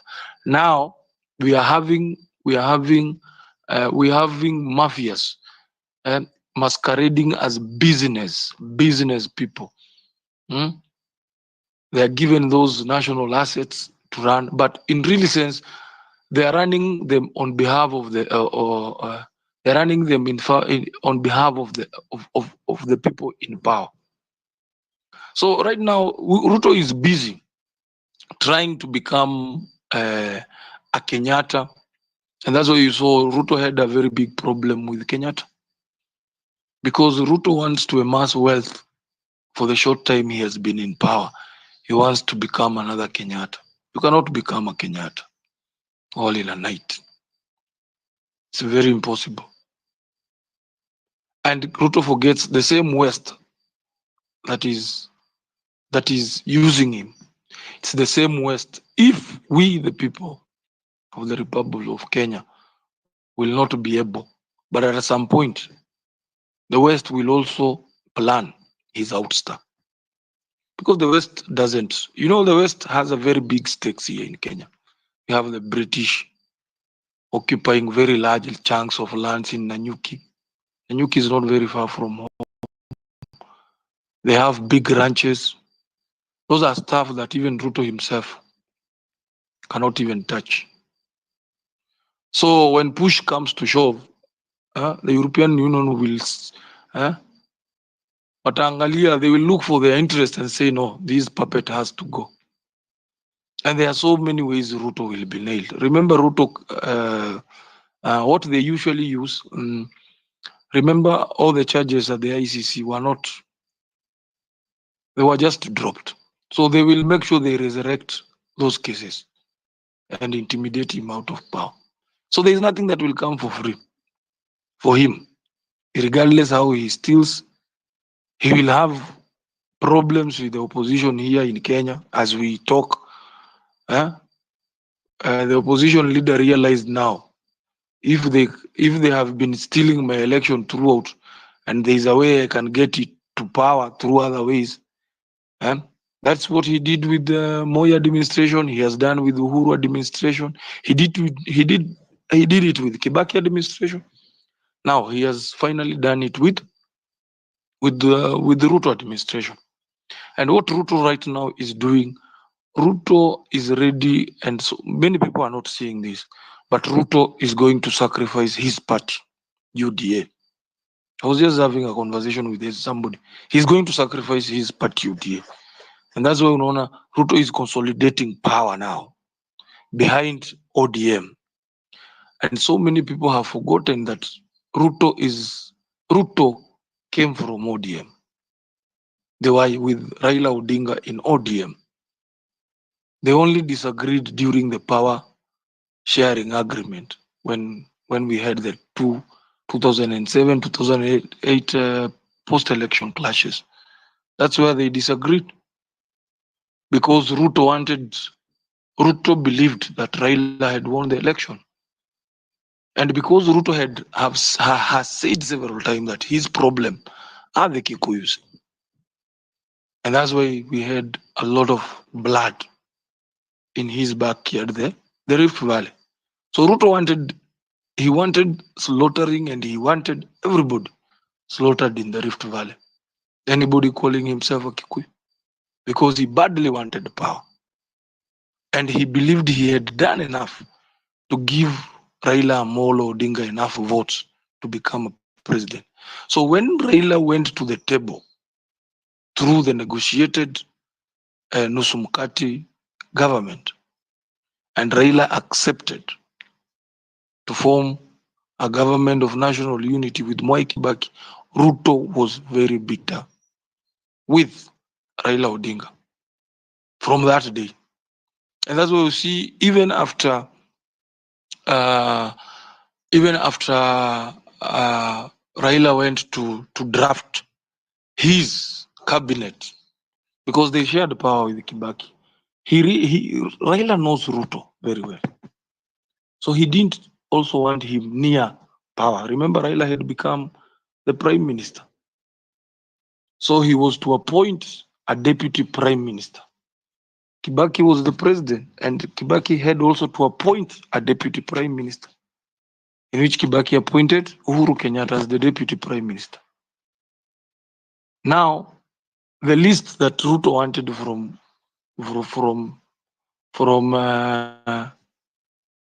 the list Ruto wanted from Raila was to become the prime minister.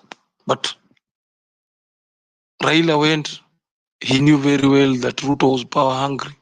He picked Mudavadi and became the prime minister, something that did not go well with Ruto. So Ruto was given the docket of agriculture minister, and he immediately started looting and doing everything with our food basket. Na alifanya hivyo kwa nguvu, kwa sababu he did that intentionally. And he did that because he did not want to become part of that government, because he knew he had already sacrificed and slaughtered a lot of people, and he did not want to share power. So when Raila agreed to get power, he started again scheming out of that government, sabotaging Raila Odinga. And people don't study our history. You should learn these politicians, get time and study them. How did we arrive here as a country? So that is William Ruto with a lot of bitterness with Raila Amolo Odinga. Ocampo arrives in Kenya. We had our post-election. Ocampo arrives in Kenya. So again, he finds a very confused country, very confused. He tries our judiciary. Our judiciary is not able to indict. If you guys remember the Waki, was it called the Waki Commission? Waki was given the. If you all remember when people are shouting, "Don't be vague, let's go to Hague." We were given time. Our judiciary was given time to identify the culprits that contributed to the post election, but because siasa ilikuwa imeshachanganyika, people were playing the politics one of our own. Rift Valleys walishakufa na Ruto, the mountain also did not kukakuwa na pull and push. So Ocampo comes in, finds a very confused country, and what does Ocampo do? He goes, he picks 5 individuals from this other side and 5 individuals from the other side.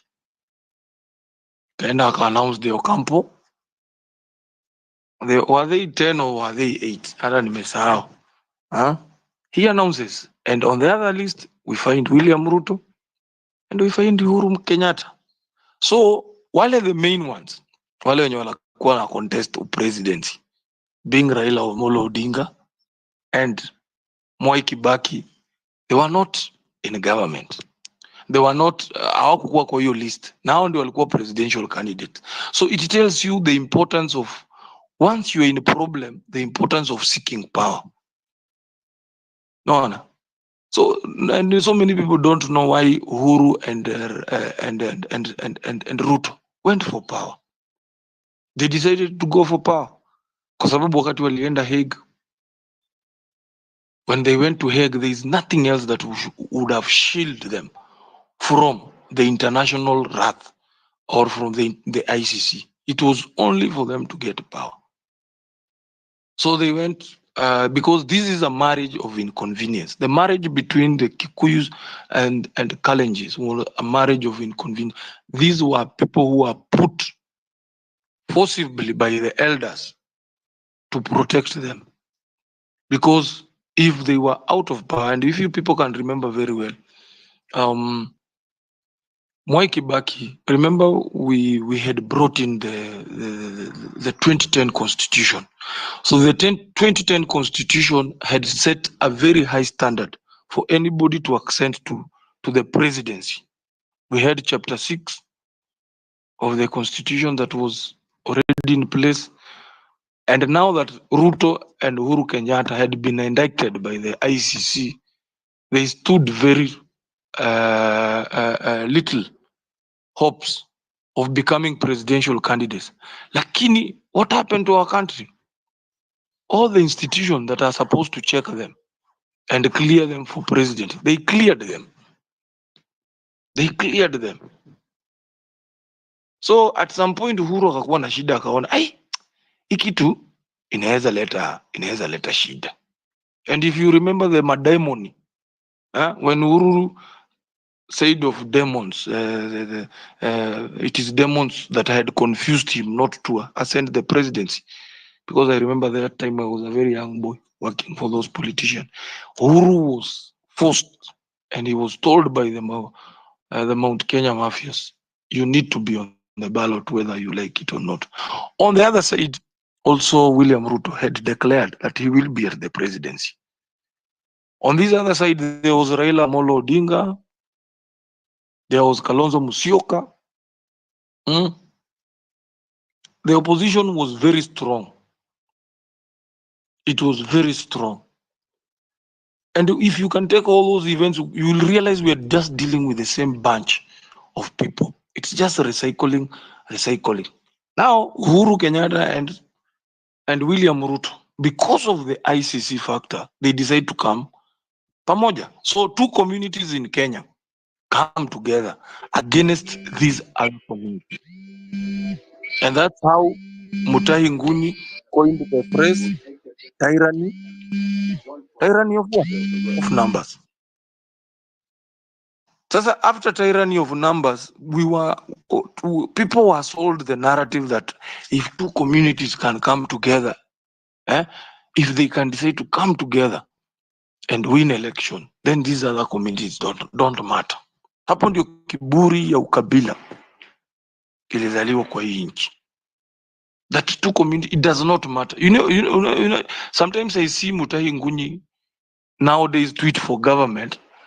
If I can go back to the timelines of how Mutahi used to talk about Ruto, then you can see the hypocrisy in most of the people in this country. And that's what I mean as I like leaders who are very consistent and very principled. If you go and check Mother Karua, Very consistent, right from very consistent. But our country does not want that. This one I'm telling somebody like Asili, our country do not, our country, our people are yet to reach a level they can elect integrity, things like that. They are yet to be there. They want politicians who come with big vehicles, give them handouts. Somebody who will give you some few coins for the day, and then now you'll auction your vote. And that is what the Kenyan politicians have studied. And that's why they are stealing, knowing very well that I'll steal 100%. When elections comes, I'll take 30% from what I've stolen, give it as handouts, and then I get re-elected. And that is what William Ruto has mastered. So they go to the ICC comes, they are indicted, both of them, and they go to the Netherlands. Even the current, what a silly should know, even the current nominee of the position, because we impeached our deputy president. The current purported deputy president that is supposed to take over was a lawyer of our sitting president during the times at the ICC, the international, at the court, at the ICC court. So it tells you it is impunity rewarding impunity. It's impunity rewarding impunity. So we have a long. So Fabishi kitu most of Kenyans lack. They need to go back, study this politician, mtu ametoka wapi, so that you can know how has William Ruto walked the journey. William Ruto has never been employed anywhere. Hakuna mahali penye tulisikia ati sijui William Ruto alitoka shule akaandikwa kazi sijui wapi. He has not, unless you produce it today. William Ruto was in the university. He was working for the former president Daniel Arap Moi, who was also a dictator in his own way. So Moi groomed William Ruto in his 20s. So William Ruto started receiving money from the dictator at a very young age. And that's why William Ruto has never believed that public money is not supposed to be stolen, because he saw it. He saw it right when he was young. By the time they were forming YK 90 with Jirongo, William Ruto, the likes of Jirongo, wakati ile 500 ilikuwa inaitwa, people don't know where Jirongo name came. Jirongo, when you go to Luyaland, it was the 500 note. By that time there was no 1,000 note. It was the 500 note. It was the biggest. It was like the $100 note in the United States. So the country finds itself at crossroads, because now two individuals are indicted by the international community at the presidency. Sasa hapo ndio penye the Kikuyus and the Kalenjins decide to put emotions into voting, because they wanted to save their sons. And elections went the way they went. That was in 2013.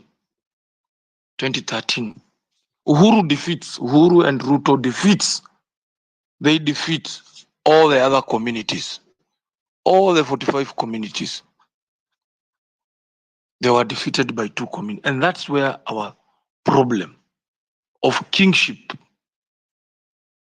You see, the problem of kingship politics, that this tribe is controlled by this particular person. That is the time now it was cemented that the politics of Kenya will always revolve around kings or kings makers. And that is something you cannot wash it very easily. You cannot wash it very easily. We got to 20, so the two individuals come to power. And because William Ruto is the tyrant and a bulldozer, Uhuru Kenyatta decides to go for a honeymoon, because Uhuru Kenyatta never had intentions of becoming. Mtu asiye kudanganya, let nobody lie to you. Uhuru did not have any ambitions of becoming the president of Kenya. He was simply pushed by the elders and the Mount Kenya mafias and all that. He didn't. He wanted to go and do other things with Kibaki, because remember, Uhuru had been groomed by Moi. Ivo. So when he became the deputy prime minister, courtesy of the government that had come into power because of the negotiated deal. So when Kibaki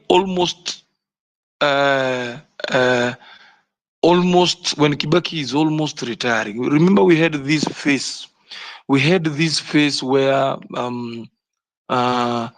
Kibaki and Raila Odinga started, and that's how Thika Superhighway was born.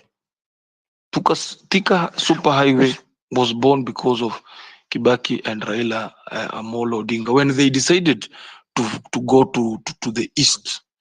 That's how the Chinese came with those projects in Kenya, Hivo, and then we started seeing things improve.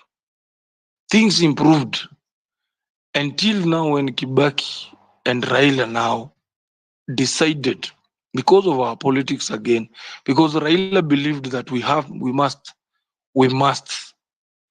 have a new constitution. So we had the Bomas draft that Kibaki supported, and then we had Raila supported the Bomas draft, and then we had the Waki. Is it Waki or there were two, ambapo hata wacha nikurudishe mahali palikuwa panaitwa ndizi na machungwa. So ndizi na machungwa, I'm telling this to Asili, we wanted to change the laws of the land. So we wanted a new constitution. So Raila and Mwai Kibaki being in the government, they initiate the constitutional changes. People go to Bomas, say the drafts, zikaundwa hapa na hapa. Unfortunately, people could not agree at Bomas. So two documents came. There's a document that was pro-government. There was other that. So people so we subjected ourselves to a referendum. So there's this document that the president had supported, who was Mwai Kibaki. And there was another document. There was not even another document. So the document was one. So the question at the referendum, whether do you agree or you don't agree? No, there were two drafts, yeah? The Ndizi and the orange. So the orange, which was being led, orange meant that you are opposing the document, yeah? If you vote orange was, and then the Ndizi. So the government of the day loses the referendum. It lost the referendum.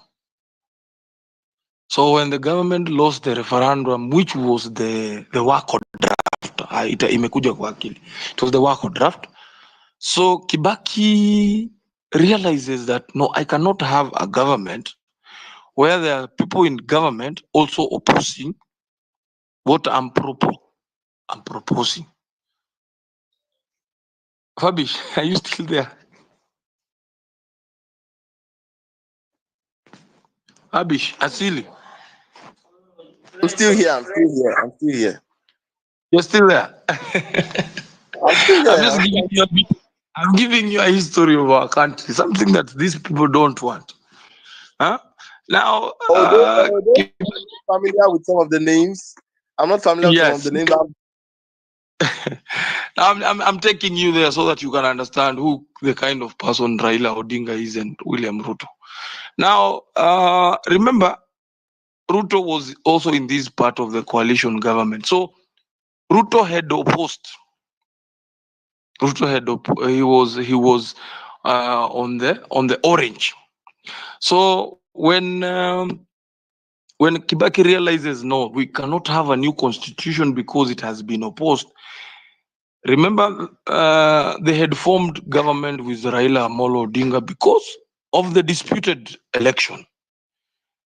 And already Kibaki had done the 5 terms. So when we almost going to another election, Kibaki realizes no. Now that I have lost the referendum, I will have to restructure my government. So he sacks everybody. He sacks Raila Amolo Odinga with his group, anybody who opposed the constitution. And that was the first time. That was the first time that Kibaki dismissed the entire cabinet. Only he left himself, and his then vice president, an old man called Mudi Awori. So in few months, I think, or in weeks, Kibaki forms a new government with the new people.